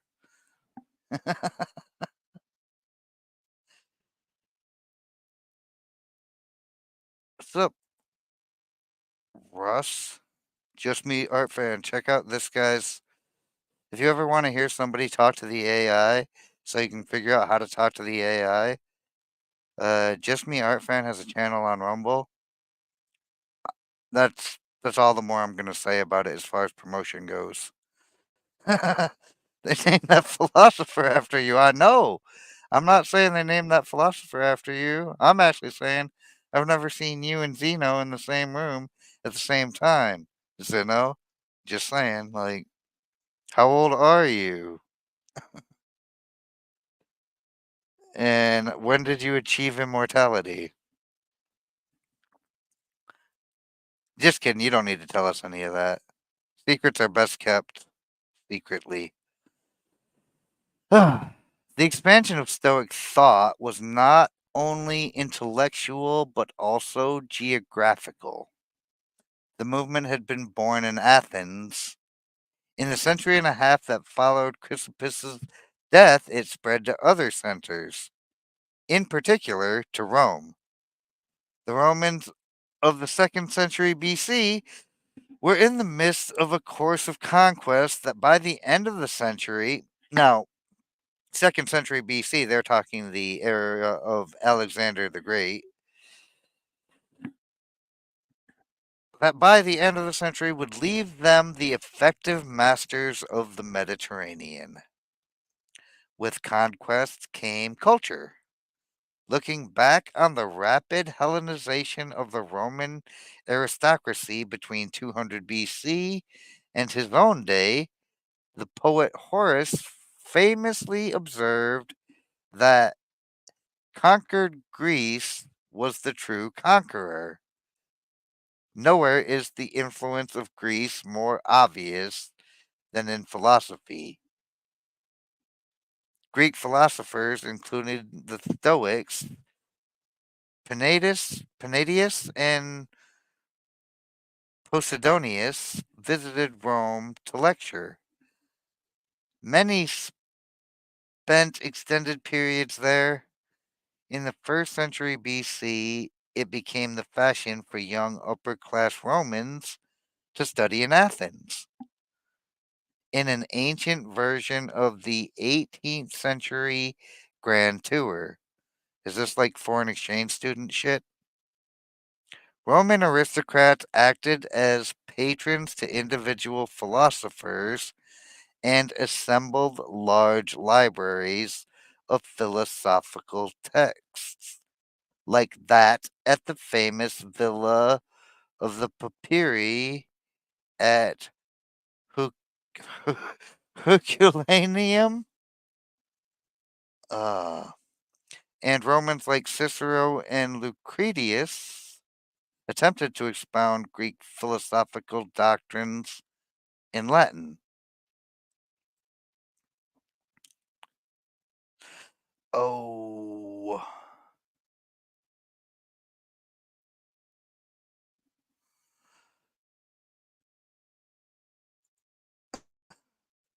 Tenacious. I'm terrible with Greek names. I did put a caveat at the beginning of this that I'm better with the Roman names, but I'm not gonna lie. The Greek names just fuck me off all the way. Uh, I need more work in my Greek. Of the major philosophical schools, it was Stoicism that had the greatest appeal. Unlike some other sects, the Stoics had always approved of participation in public life, and this stand struck a chord with the Roman aristocracy, whose code of values placed a premium on political and military activity. Stoicism has even been described, not altogether unfairly, as the real religion of upper class Romans. In the process, it became a rather different version of the philosophy from that taught by Zeno and Chrysippus. There's Zeno again, teaching philosophy to all the young Greeks and the Romans as well. Yeah, I know. The only person that actually bothers is me, getting the names right. I think it's fun butchering them in a lot of cases because I don't think most people in the world would even attempt to read this, much less get it right. So I take it a personal point of yeah, Herculaneum. That's a lot of city. Uh, Perhaps the most important development was a shift in emphasis and narrowing of focus. Early and middle Stoicism was a holistic system. It aimed to embrace all knowledge, and its focus was speculative and theoretical. Roman Stoicism, by contrast, was a practical discipline, not an abstract system of thought, but an attitude to life. Partly for historical reasons, it is this Romanized Stoicism that has most influenced later generations. Indeed, the application of the adjective stoic to a person who shows strength and courage in misfortune probably owes more to the aristocratic Roman value system than it does to Greek philosophers. You're damn straight about that. I do thank you for Western civilization, you know? uh, uh, I mean, what do you think I even spoke up about pronunciations? I know you. You do know me. Ah, and I don't change all that damn much. Stoicism in its later form was a system inspired as much by individuals as by texts or doctrines. One of its most distinguished adherents was Marcus Cato, known as Cato the Younger to distinguish him from his great grandfather, prominent a century earlier. A senator of renowned rectitude, when Julius Caesar marched on Rome in 49 BC, Cato sided with Caesar's rival Pompey in defense of the legitimate government.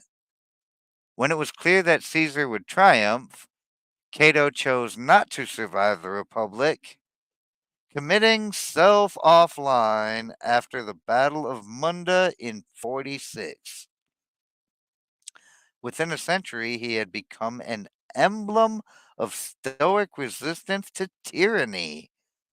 Much rather to be die than to be ruled by a tyrant. However, dead men can't fight back. Just saying. Just saying.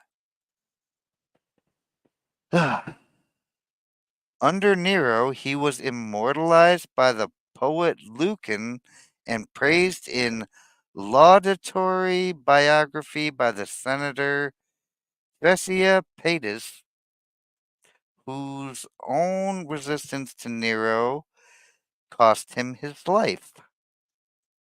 Thracia's son-in-law Helvidius Priscus played a similar role and came to a similar end under Vespasian.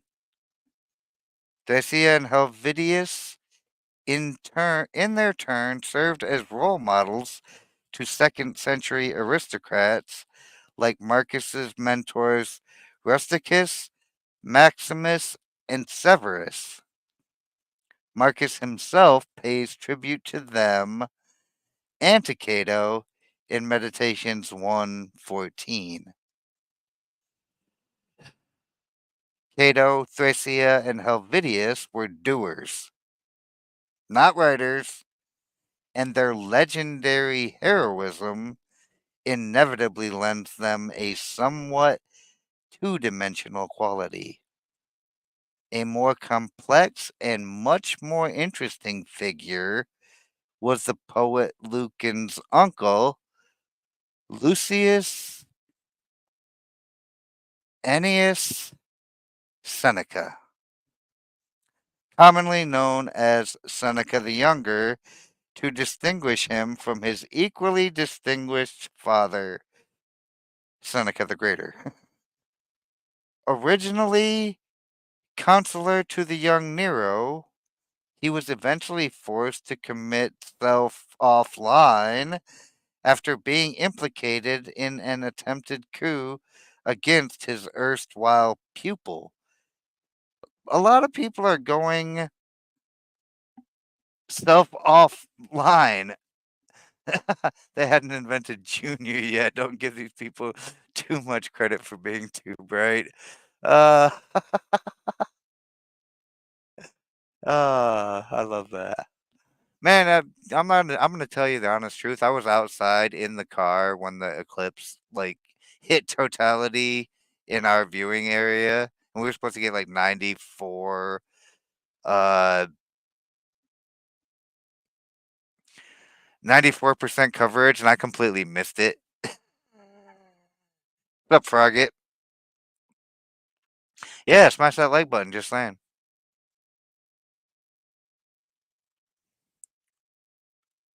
I hope you get $500 for every chat I sent from someone who is not me.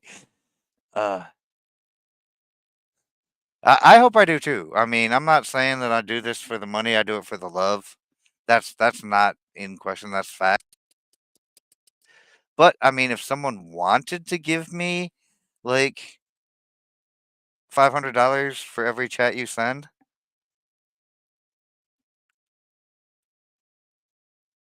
I mean that would be very interesting, and we would have to have a discussion about your financial responsibility and decision making.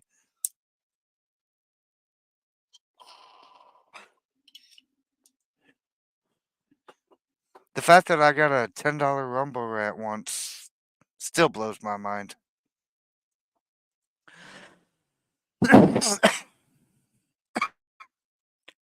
Speaking of Rumble, shout out to the 20 people chilling over there watching, hanging out. And shout out to like I think we got 8 on YouTube and 3 on the Twitter bird. Yes, we stream on YouTube, Rumble, and Twitter bird. X bird.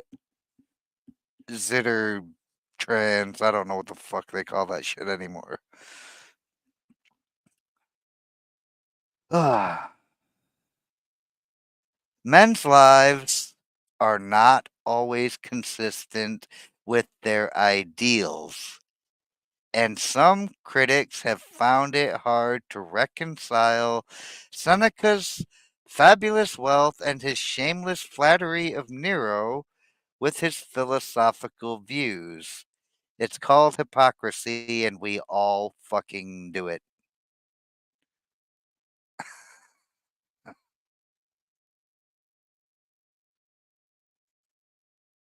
Yeah, it's funny because when I read the philosopher Zeno's name, I was like, huh, where is Zeno? Maybe I did call you and I didn't even realize that I was doing it. Hey, Peter, yep. A video about the Foreign Legion. I'll have to watch that later.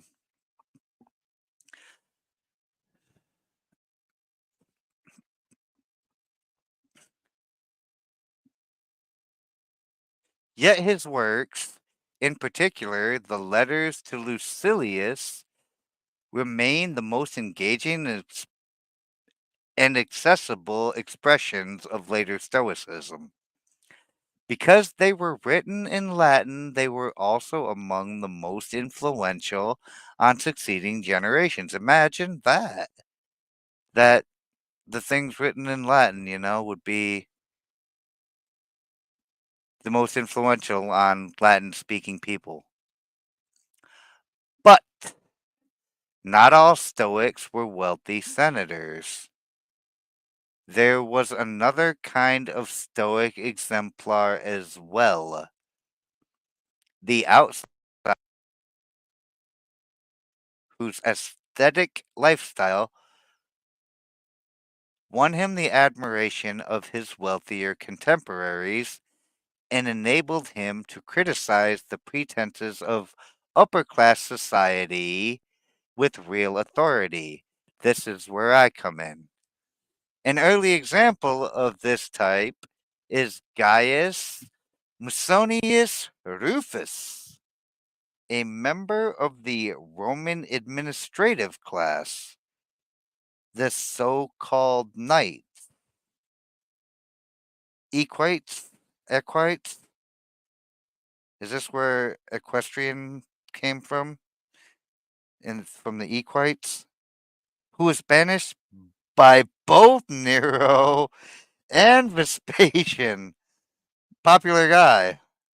A still more dramatic example was Musonius' student, Apicius, who had taken up the practice of philosophy as a forcible permanent indentured servant. Can I even say slave on YouTube? I don't know. I just got jacked anyway.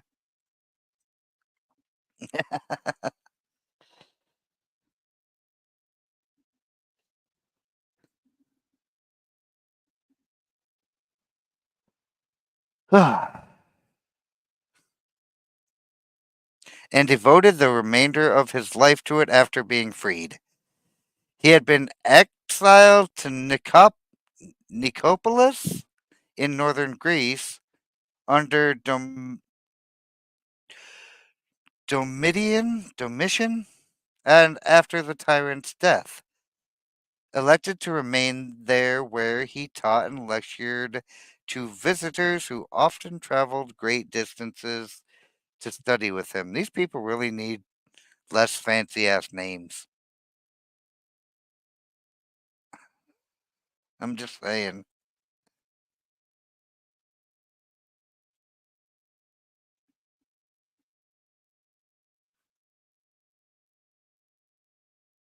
500 for all the messages on there too. uh, Worth way more than $10, maybe 11. Well, I think actually my worth on fucking Rumble is something in the neighborhood of like almost $20 now. Not even gonna lie. The universe exist in where you can actually make money just by being a bullshitter on the internet. Sup, Clay, conspiracy Clay. Uh, Missed you there because I got Zeno very active in my YouTube chat. For y'all who don't know, if you're on YouTube, I mean, can I get one of my mods to grab up Conspiracy Music's link and post it in the chat? This guy, he fucking jams. And it's like sometimes when he's doing his Friday night show, I'll just tune in and remove the chat so I don't get distracted and then I'll just vibe out. But yeah, go check out Conspiracy Music's music channel. He's got all types of different featured artists on there, and they got a whole damn community over there that's all about like supporting the little guy and promoting the independent artist and creator. Like they're doing big shit. Oh, you're on Rumble now too? That's that's awesome. Like I need to subscribe to your Rumble. Oh shit, you're on Rumble. If you're watching on Rumble, you can just click on his name and literally subscribe to his channel that way, which I'm about to do. So y'all gonna have to like give me a second so I can pop that link in a new tab.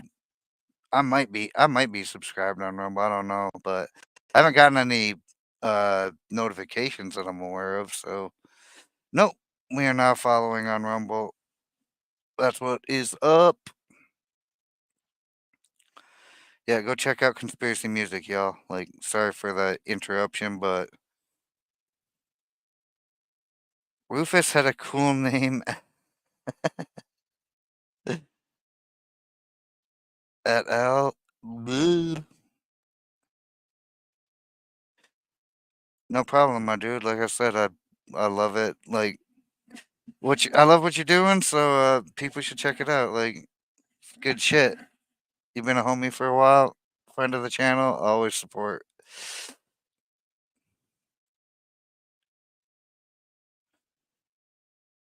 I think it's Apicius. I'm not gonna lie to you. I've heard it said before, pronounced Apicius.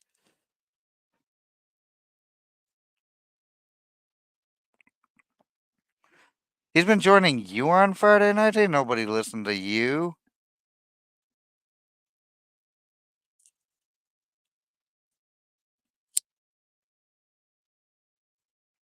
Hmm. Yeah, I'm with you, Zito. I'm gonna start code naming everybody in the meditations.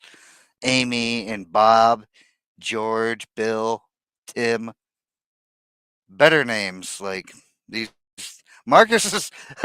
Thank God. The I'm a I'm like a Rumble 20. Yeah, for sure, for sure.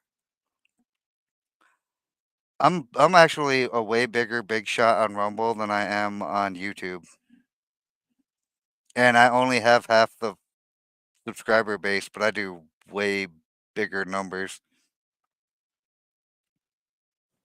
Yeah, see, now that I'm back to work, I'd be falling asleep before Cool Frog's fucking Friday show even goes live. But I wake up to a link every Saturday morning, and I'm like, oh, Cool Frog went live on Friday again. That is what it is. Unfortunately, I'd be too exhausted at that hour because I'm getting old. Er, uh, One of these people who elected to study with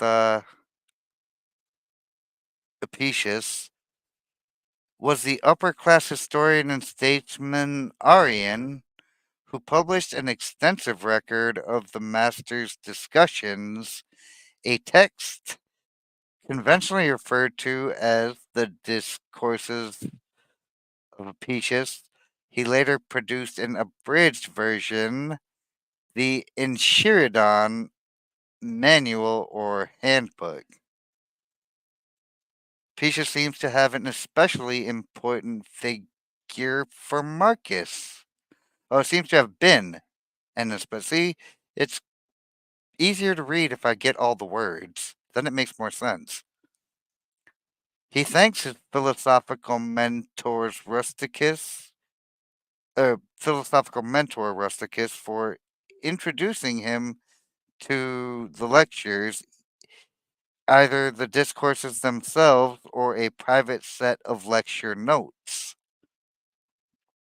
and a series of quotations and paraphrases from the philosopher appear in Book 11 of the Meditations. And Arian's abridged Enchiridion provides the closest literary parallel to the Meditations itself, not only in its content, but also in its form, a series of relatively short and unrelated entries. So, long story short, is we don't have to read the Enchiridion because Enchiridion or whatever it is, because we're reading about we're reading the meditations. That, yeah. Sleep must be had by the working folk. I mean, it is what it is. That way we're not helping a bunch of fat, lazy people by accident. Uh,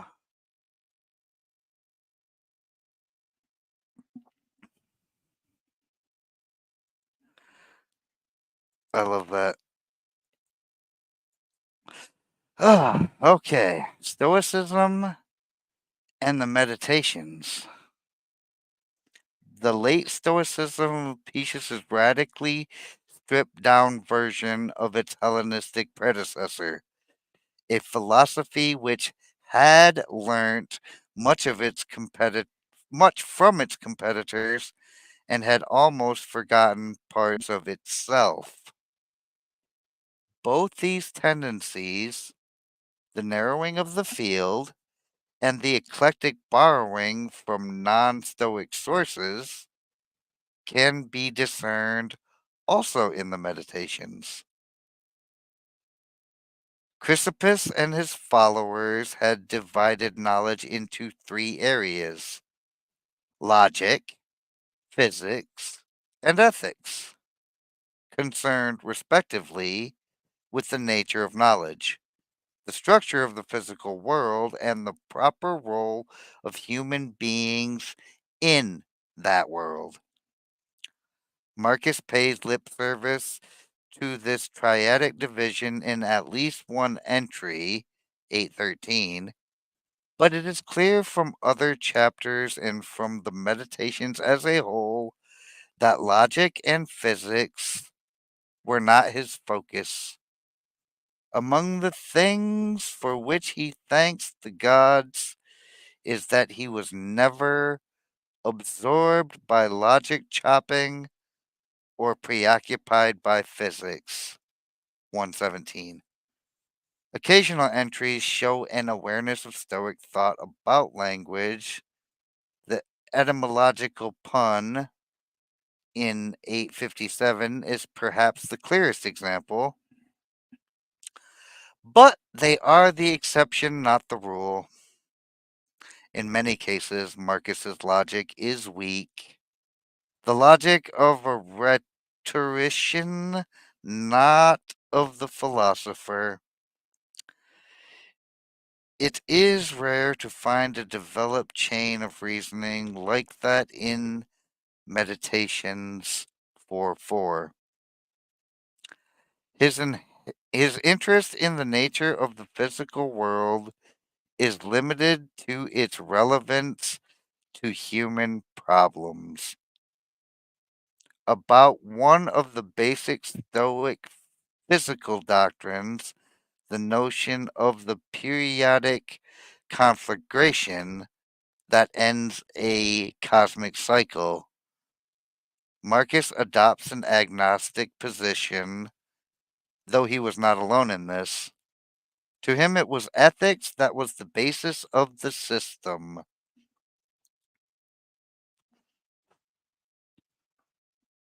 So, Marcus Aurelius was absolutely not concerned with things that didn't affect his interpersonal relationships.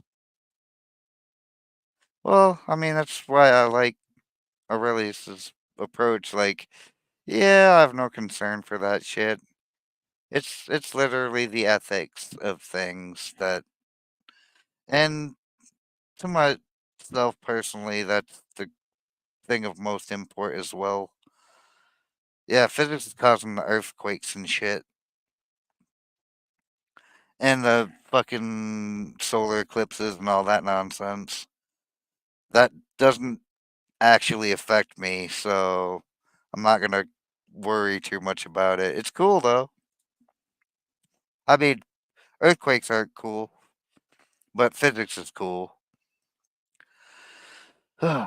Just because you've abandoned your hopes of becoming a great thinker or scientist, don't give up on attaining freedom, achieving humility, serving others.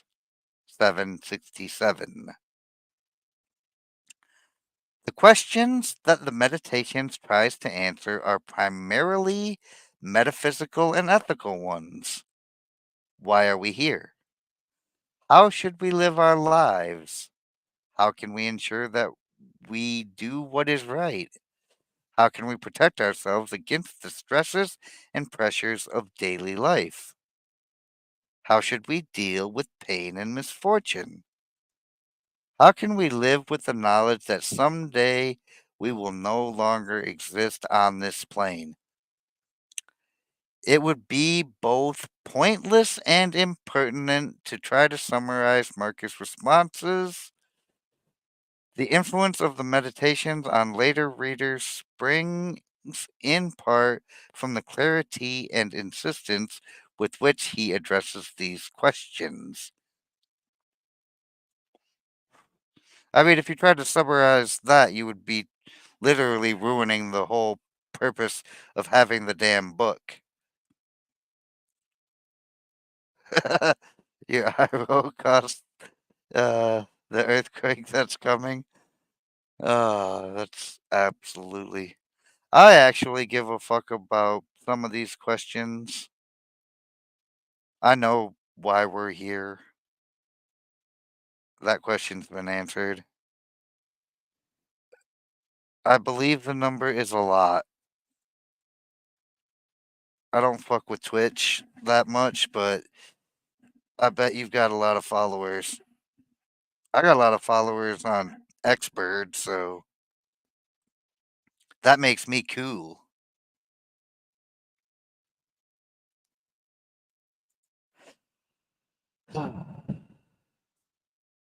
It may be worthwhile, however, to draw attention to one pattern of thought that is central to the philosophy of the meditations, and that has been identified and documented in detail by Pierre Hadot. This is the doctrine of the three disciplines, the disciplines of perception, of action, and of the will. The discipline of perception requires that we maintain absolute objectivity of thought, that we see things dispassionately for what they are. And this is where I find so many people that I talk to on a regular basis abso-fucking-lutely failing at life.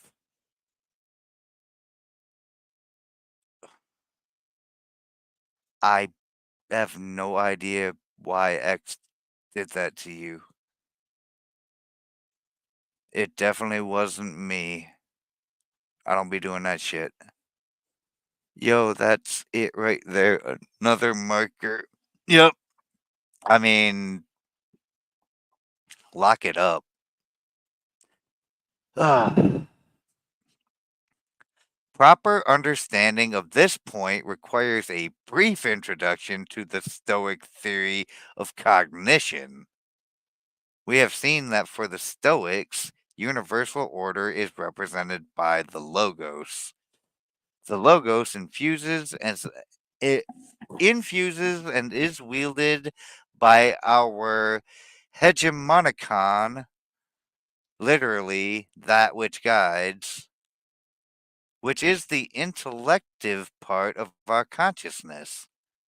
In different contexts, it can approximate either will or character, and it performs many of the functions that English speakers attribute to the brain or the heart.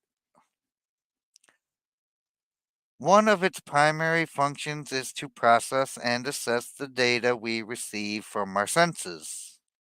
At every instant, the objects and events in the world around us bombard us with impressions. As they do so, they produce a fantasia, a mental impression. From this, the mind generates a perception, hypolep- hypolepsis, which might best be compared to a print made from a photographic negative. Ideally, this print will be an accurate and faithful representation of the original, but it may not be. It may be blurred, or it may include shadow images that distort or obscure the original. That's funny how memory works in that regard. Chief among these are inappropriate value judgments. The designation as good or evil of things that in fact are neither good nor evil. There is a whole universe of amorality in the gray area. Hegemonicon is my new last name. Hegemonicon. Hegemonicon Jr. Holy fuck. No, it's Hegemonicon the Younger. Get out of here with your junior. Little Hegemonicon. I think in the rap community, like if you're a junior, it's Lil, Lil, or if you're a short person. I mean, it's almost like you were meant to be here and uh be present for the meditations because they're speaking to you specifically. For example, my impression that my house has just burned down is simply that an impression or report conveyed to me by my senses about an event in the outside world. By contrast, my perception that my house is burned down and I have thereby suffered a terrible tragedy includes not only an impression, but also an interpretation imposed upon that initial impression by my powers of hypolepsis. It is by no means the only possible interpretation, and I am not obliged to accept it. So I reject your reality and substitute my own.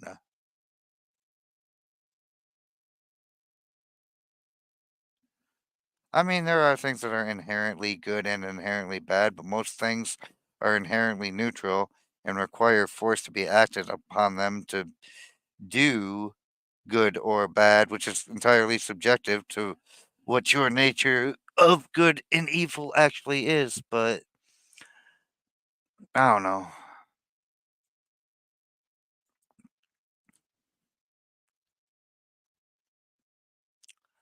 I may be a good deal better off if I decline to do so. It is, in other words, not objects and events, but the interpretations we place on them that are the problem. If y'all want to make a fucking note, make this one right here. It's not the shit that happens, it is how you react to it, how you interpret it, and how you react. Our duty is therefore to exercise stringent control over the faculty of perception with the aim of protecting our mind from error. Don't fuck up.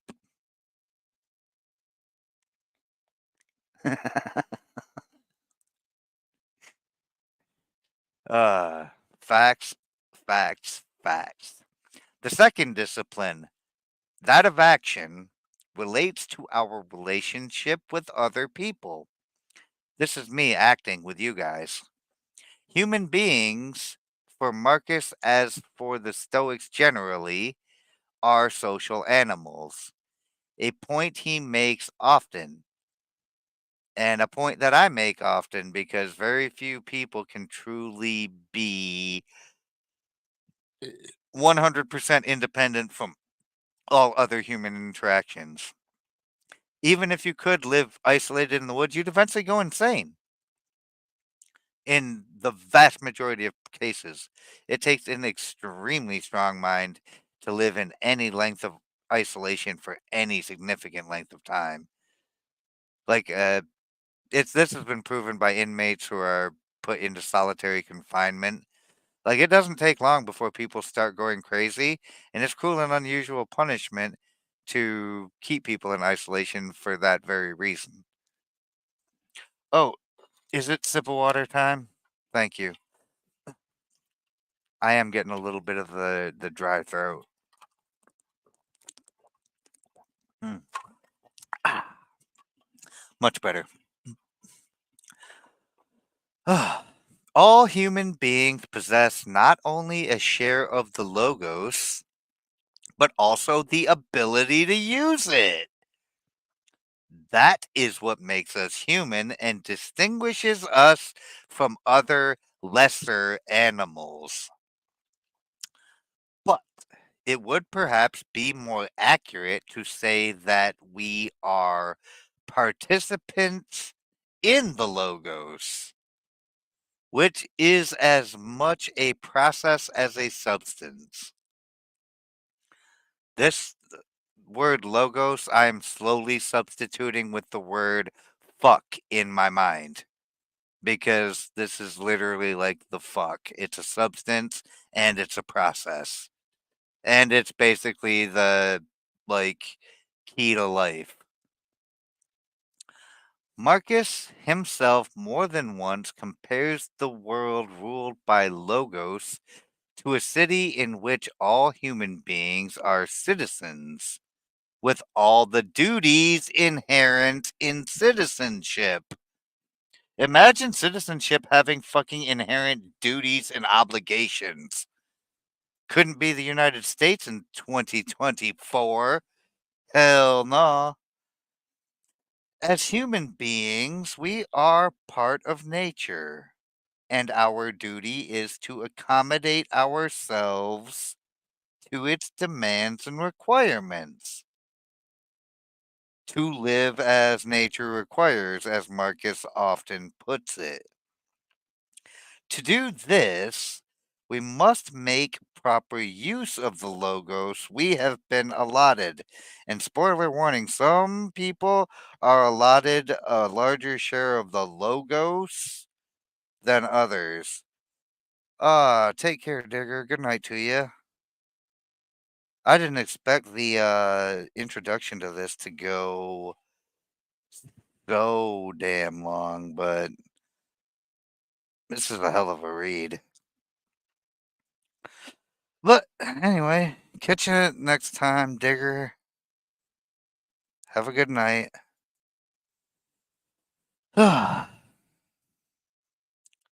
And perform as best we can the functions assigned us in the master plan of the larger cosmic logos, of which it is a part. This requires not merely passive acquiescence in what happens, but active cooperation with the world, with fate, and above all, with other human beings. We were made, Marcus tells us over and over, not for ourselves, but for others. Interesting. And our nature is fundamentally unselfish. Is it, though? Is it, Marcus? This is something that I've contended ever since the very beginning, that there's any sort of bullshit selflessness in our rudimentary fundamental nature. In our relationships with others, we must work for their collective good while treating them justly and fairly as individuals. But do we really need to do that, though? Marcus never defines what he means by justice. Well, justice is subjective based on the facts of the case. And it is important to recognize what the term implies and what it does not. All human beings have a share of the logos, and all have roles to play in the vast design that is the world. But this is not to say that all humans are equal, because we're fucking not, or that the roles they are assigned are interchangeable. Imagine knowing this shit thousands of fucking years ago and then forgetting. Literally, in a time where information and wisdom and knowledge is more accessible to the general public than it ever has been before, it is literally forgotten. Lesser all animals are. Learn that permanently and don't forget it. If you if a dog is treated better than a child, got a big societal problem. I mean, yeah, those animals never write shit down. We're going for human supremacy 2024. That's a I'm a human supremacist. Oh yeah. But imagine this, that like even Marcus Aurelius back in 165 AD knew that not all humans are equal and not all roles are interchangeable. Marcus, like most of his contemporaries, took it for granted that human society was hierarchical. And this is born out by the images he uses to describe it. Human society is a single organism, like an individual human body or a tree. But the trunk of the tree is not to be confused with the leaves, or the hands and feet with the head. Our duty to act justly does not mean that we must treat others as our equals. It means that we must treat them as they deserve. And their deserts are determined in part by their position in the hierarchy. Stoicism's emphasis on the orderliness of the universe implies a similar orderliness and harmony in its parts, and part of its appeal to upper class Romans may have been that it did not force its adherents to ask difficult questions about the organization of the society they lived in. No, because they just took it for granted.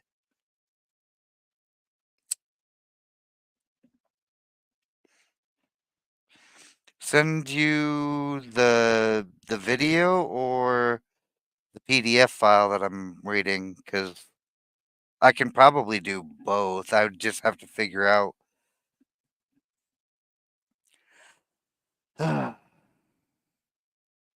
We haven't even gotten into the meditations yet, We're literally still in the introduction to Marcus Aurelius and Stoicism in general. This is just the background. The third discipline, the discipline of will, is in a sense the counterpart to the second, the discipline of action. The latter governs our approach to the things in our control, those that we do. The discipline of will governs our attitude to things that are not within our control, those that we have done to us by others or by nature. We control our own actions and are responsible for them. If we act wrongly, then we should have done serious harm to ourselves, though not, it should be emphasized, to others or to the logos. By contrast, things outside our control have no ability to harm us. Acts of wrongdoing by a human agent, torture, theft, or other crimes, harm the agent, not the victim. I contend this as well. Because I'm pretty sure torture, theft, murder will harm you. Like, if you get murdered, you will definitely be harmed. If you are tortured, you are probably being harmed. Now I'm not completely against the concept. Like if you didn't choose it, then it shouldn't affect you in your logos. But that doesn't mean like it's still not gonna hurt a lot. Acts of nature, such as fire, illness, or death, can harm us only if we choose to see them as harmful. Oh, get burned. I bet you that shit still hurts. You can say it's not harmful, but bet you it still hurts though. When we do so, we question the benevolence and providence of the Logos and thereby degrade our own Logos. This, of course, we must not do. Instead, we must see things for what they are. Here, the discipline of perception is relevant, and accept them by exercising the discipline of will, or what Apicius calls, in a phrase quoted by Marcus, the art of acquiescence. For if we recognize that all events have been foreseen by the Logos and form part of its plan, and that the plan in question is unfailingly good, as it must be, then it follows that we must accept whatever fate has in store for us, however unpleasant it may appear, trusting that, in Alexander Pope's phrase, whatever is right. And honestly, it wasn't until I found the peace of Christ Jesus that I was able to come to terms full circle with this, although I still tend to have rebellious nature in my heart towards this concept. I'm working on it and I am becoming more of a peaceful person and learning to accept what is as correct, even if I generally dislike or disagree with it. This applies to all obstacles and misfortunes. however, whether real or perceived, and in particular to death, a process that we cannot prevent, which therefore does not harm us, and which accordingly we must accept willingly as natural and proper. And that is true. None of us can prevent seeing the end of our physical lives. Stoicism is not the hard topic people think it is. It's actually very organic and natural and almost custodial to the planet, but not to an extent that sacrifices the self. That's beautiful. Can I quote you on that? I love that. It really is just accepting life that's life. C'est la vie is the core message of Stoicism. Together, the three disciplines constitute a comprehensive approach to life, and in various combinations and reformulations, they underlie a large number of the entries in the meditations. We see them laid out starkly and explicitly in Meditation 754. Everywhere, at each moment, you have the option to accept this event with humility, will, to treat this person as he should be treated, action, to approach this thought with care so that nothing irrational creeps in, perception.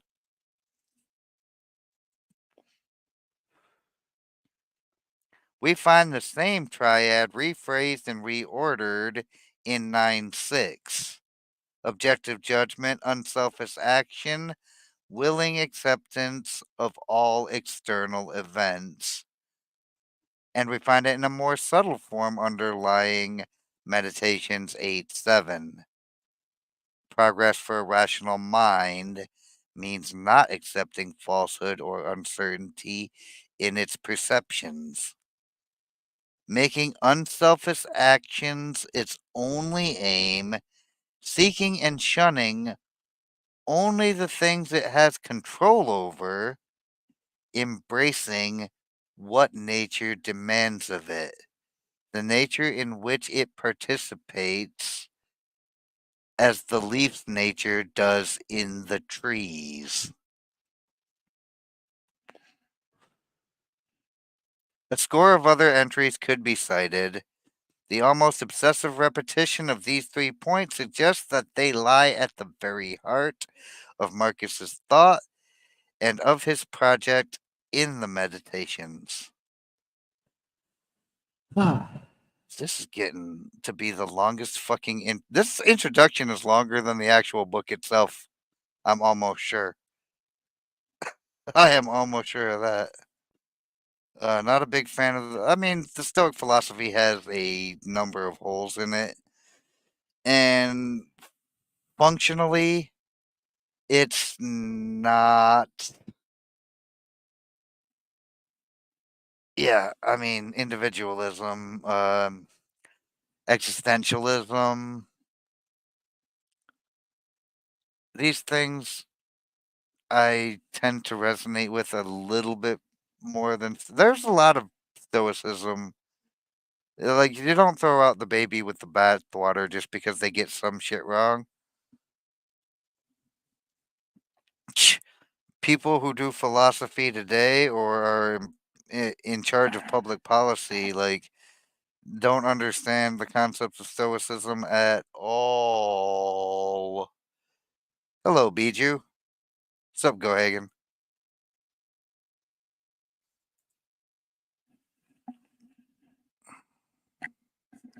Good to see you both.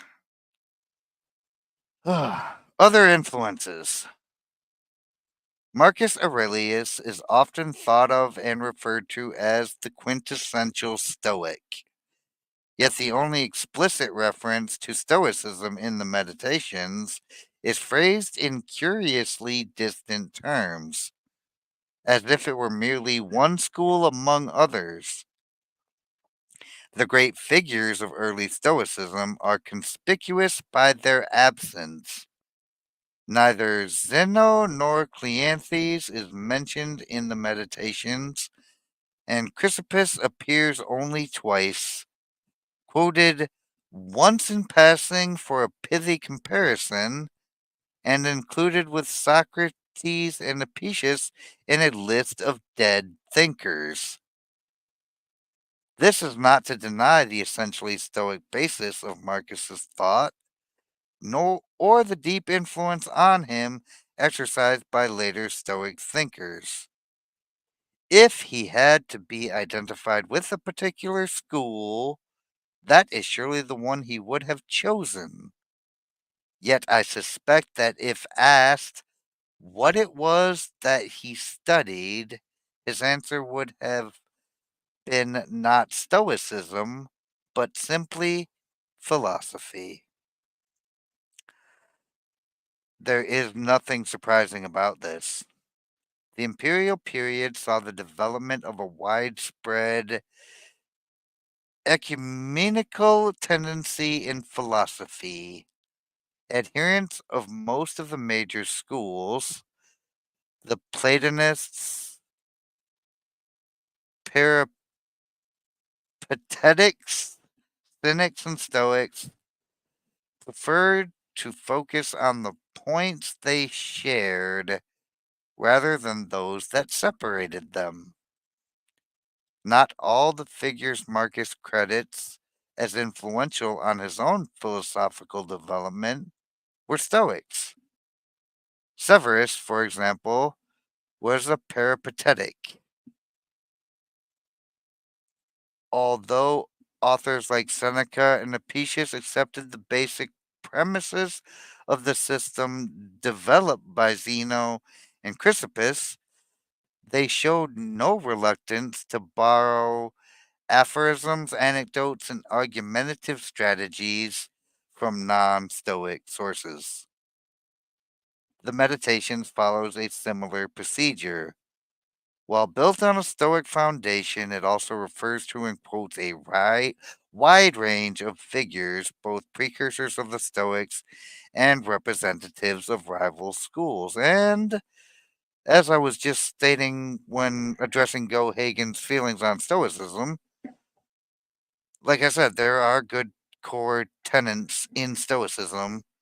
And when I'm thinking about the composition of my own philosophical theories, there is some tenets of Stoicism. There are some tenets of existentialism. There are there's some cynicism in there. There's some nihilism in there. I mean,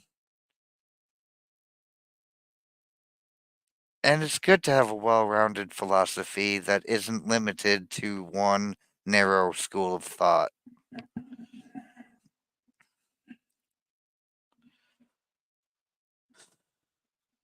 And that's what Stoicism is actually about. It's not about not having feelings, it's about accepting what shit is for what it is. At least that's what I take from it. Of the predecessors Marcus invokes, the most important is surely Socrates, the great Athenian thinker who had helped redirect philosophy from a preoccupation with the physical world to a focus on the role of man in society and the nature of human morality. Socrates himself wrote nothing.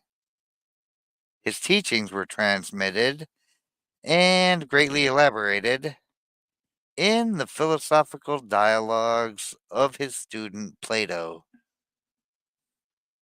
Marcus quotes Plato repeatedly, and Socratic or Platonic elements can be discerned elsewhere too. One example is the so-called Socratic paradox, the claim that no one does wrong willingly, and that if men were able to recognize what is right, they would inevitably do it. That's bullshit. They are like this, Marcus says of other people, because they can't tell good from evil. And he repeats this assertion elsewhere. I again call massive bullshit. Just saying. Overall nature, it's not the bad philosophy, it's just not exacting at all.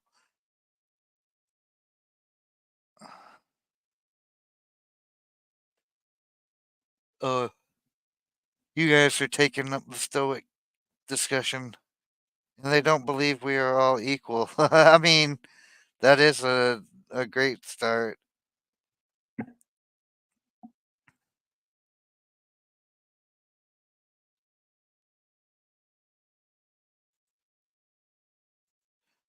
There you go.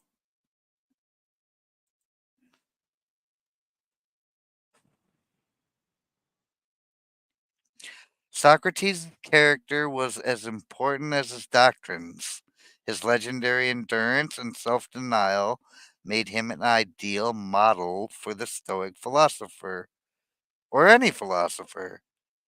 His refusal to compromise his philosophical beliefs led him to make the ultimate sacrifice when he was put on trial at the age of 70 on trumped up charges of impiety. See, even back in Socrates' age before Christ, Trump was fucking everything up because these trumped up charges of impiety have Trump in the name. His display of integrity at the trial and his comportment in the days leading up to his execution made it easy to view him as a forerunner of first century Stoic martyrs like Thrasea or Helvidius Priscus. And it is in this light that Marcus evokes him in Meditations 766. Of Socrates' predecessors, the so called pre Socratic thinkers, the most important, both for Marcus and the Stoics generally, was Heraclitus, the mysterious figure from Eph- Ephesus, whose Zen like aphorisms were proverbial for their profundity and obscurity alike.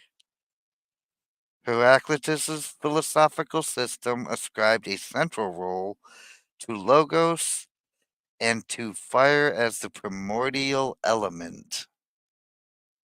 Both elements were naturally congenial to the Stoics and may well have influenced them. Heraclitus is mentioned in a handful of entries in the Meditations, but his doctrines can be traced in many others. Moreover, his concision and epigrammatic phrasing anticipates the kind of enigmatic apothegm we find in a number of entries.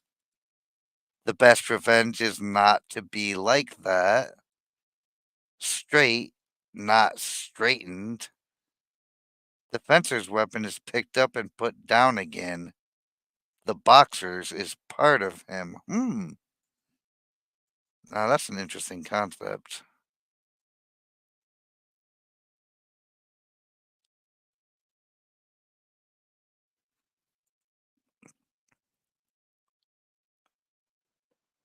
Whoa, chat is going absolutely nuts. If we're all dust, then it doesn't matter who you kill. If we're all just dust. Oh, Gohagen is a rival in the uh, realm of philosophy. He rivals me. In fact, He may supersede me, but yeah, Gregory Hayes wrote this introduction to the Meditations, and he did a damn fine job. I normally wouldn't read an introduction because, well, the book I'm going for is Marcus Aurelius's, but shout out to Gregory Hayes for a fine introduction indeed.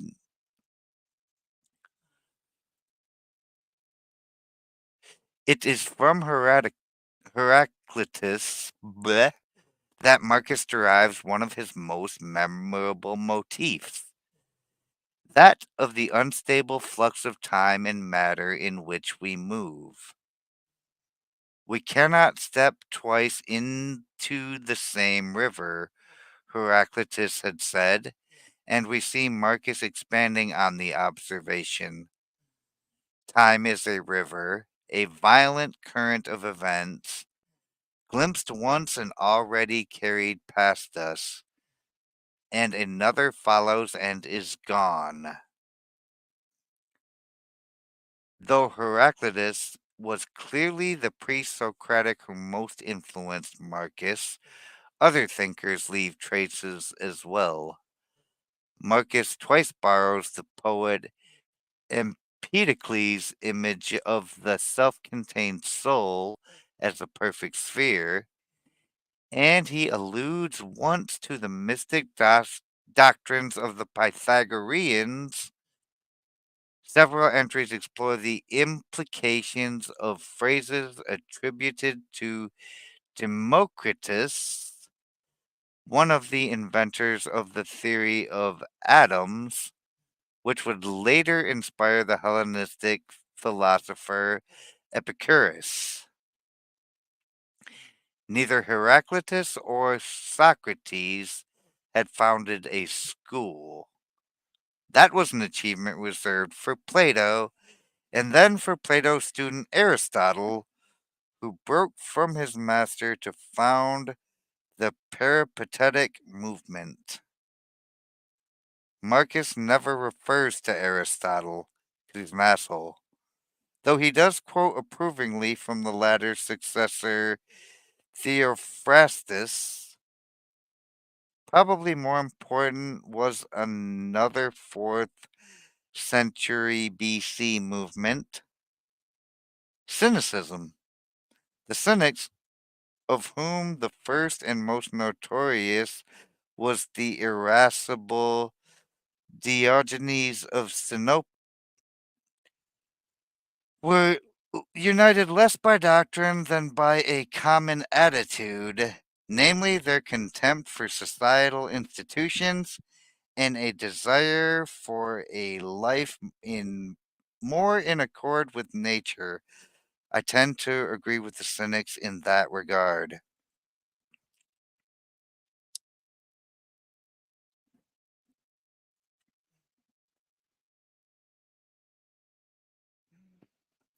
Well, that's the great part about philosophy is that all of them have good core tenets if you can pick out the good parts and discard the worthless, useless bullshit. You can build a philosophy that is more attuned to the reality around you. But part of like accepting reality for what it is, making yourself adaptable to it, is a super core tenet of Stoicism. So it's good to have incorporated in your own personal philosophy. Just my opinion.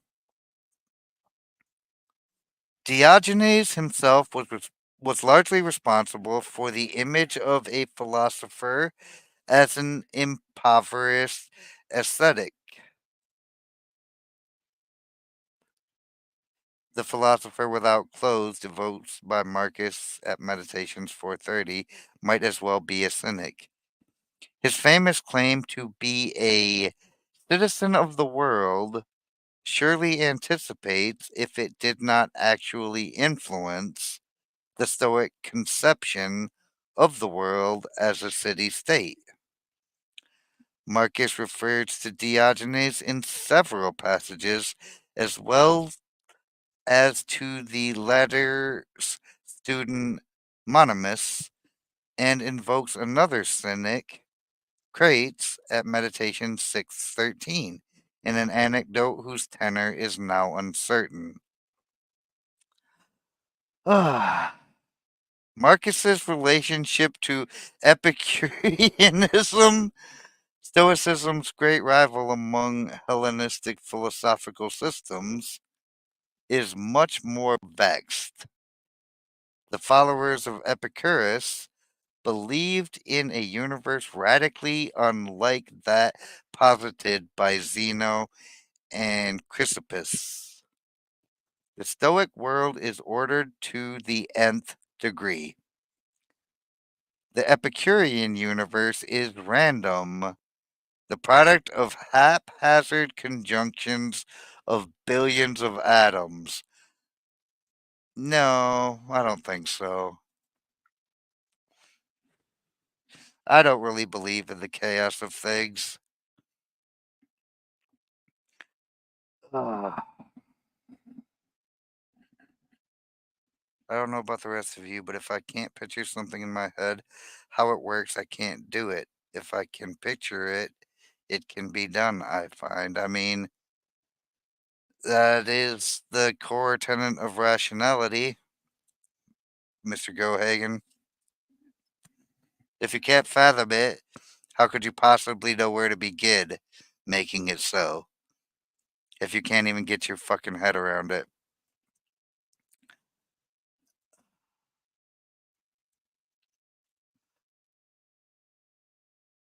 To speak of providence in such a world is a transparently absurd.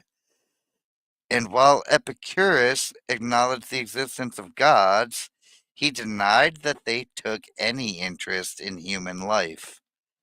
As for humans, our role is simply to live as best we can, making the most of what pleasures are available to us and insulating ourselves as far as possible from pain and anxiety. So Epicureanism seems a lot like hedonism. Just saying. In particular, we are to feel no anxiety about death, which consists simply in the dissolution of our component atoms.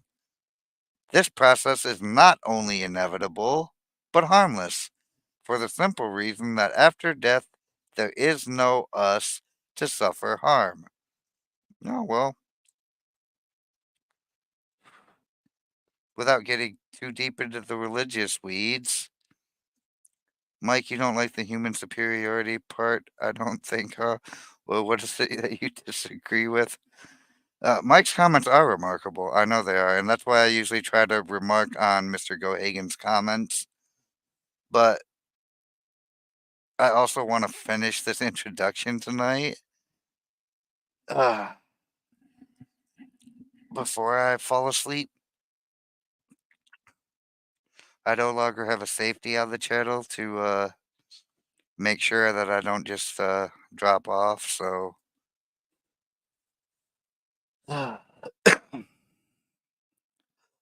although the sect numbered not a few prominent Romans among its adherents, it never attained the success of Stoicism and was regarded with genial contempt by most outsiders.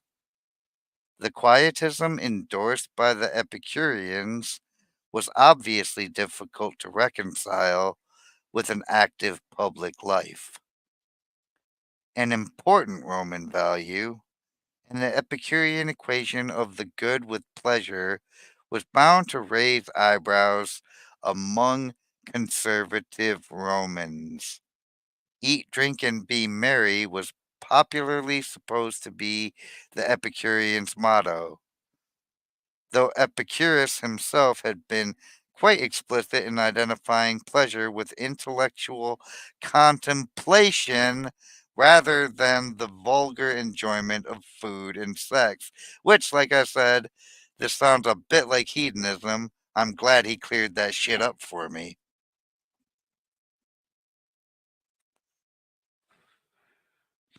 I disagree with the weaknesses I see in it.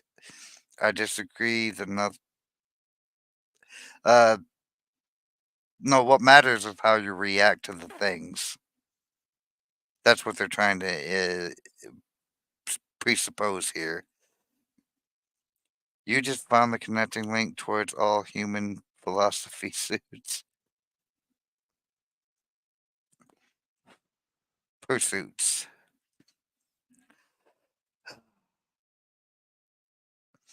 Though a minority view, Epicureanism was, nonetheless, the only potential rival to Stoicism in offering a systematic cosmology, as Marcus acknowledges on a number of occasions by the stark dichotomy, providence or atoms. Marcus normally seems to view Epicureanism with disapproval, as we would expect. In Meditation 610, he contrasts the Epicurean universe, founded on mixture, interaction, dispersal, with the components of the Stoic system, unity, order, design, clearly to the advantage of the latter. Should we not be ashamed to fear death, he asks in another entry, when even the Epicureans disdain it? But other entries suggest a less dismissive attitude. Marcus quotes with apparent approval Epicurus's account of his own exemplary conduct during an illness, and twice seeks comfort in the philosopher's remarks on the endurance of pain. Like other late Stoics, Seneca is a notable example. He was willing to accept truth wherever he found it. And I'm going to give a shout out to a guy I know that I would never thought I would be shouting out. I'm shouting him out again, and that would be Winning Reality, who likes to use the phrase, I would rather know the truth than be right.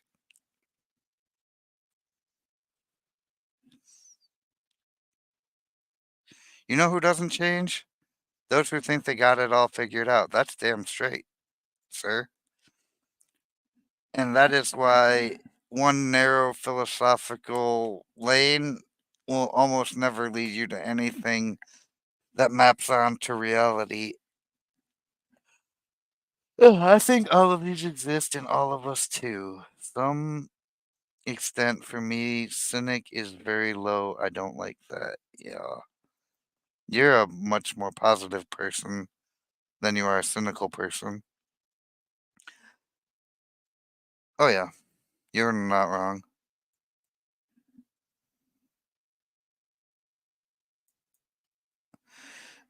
We don't stop playing because we get old. We get old because we stop playing. Doyle Brunson. Thus far, we have been concerned with the content of the meditations, the ethical doctrine of late Stoicism, incorporating a certain amount of Platonic and Heraclitean material and overlaid with occasional references to other schools and thinkers. But what of the meditations itself? How and why was it written? Who is its audience? What kind of book is it? For the answers to these questions, we must turn from the book's content to its form and origins. And you know what, y'all? I'm not fucking doing it. We have been at this for 3 hours and this shit's still just ongoing. I am about to fall asleep where I sit, no lie. So, at the risk of seeming too cynical, I'm thinking we're going to call it capped for the night. I will read the rest of this tomorrow and figure out if it's even worth reciting it on Wednesday or if we just break right into the meditations themselves. Do not be surprised if that's what ends up happening. But to everybody who came for this extra long introduction stream, I hope all of you found something useful or enjoyable or at least at the base level entertaining. And if you did, be a pal and leave a like on the stream if it's your first time on one of my channels. Throw a follow on the channel and make sure you got your notifications on. I go live Monday and Wednesday nights at 8 p.m. Eastern Time, the only time zone you need to know, and on Saturday at noon Eastern. And we will be back Wednesday to continue the meditations or the introduction. We're not sure yet. But thank you all for coming, and I wish you all a wonderfully stoic, but not too stoic or cynical good night. See you Wednesday. DarthHideous.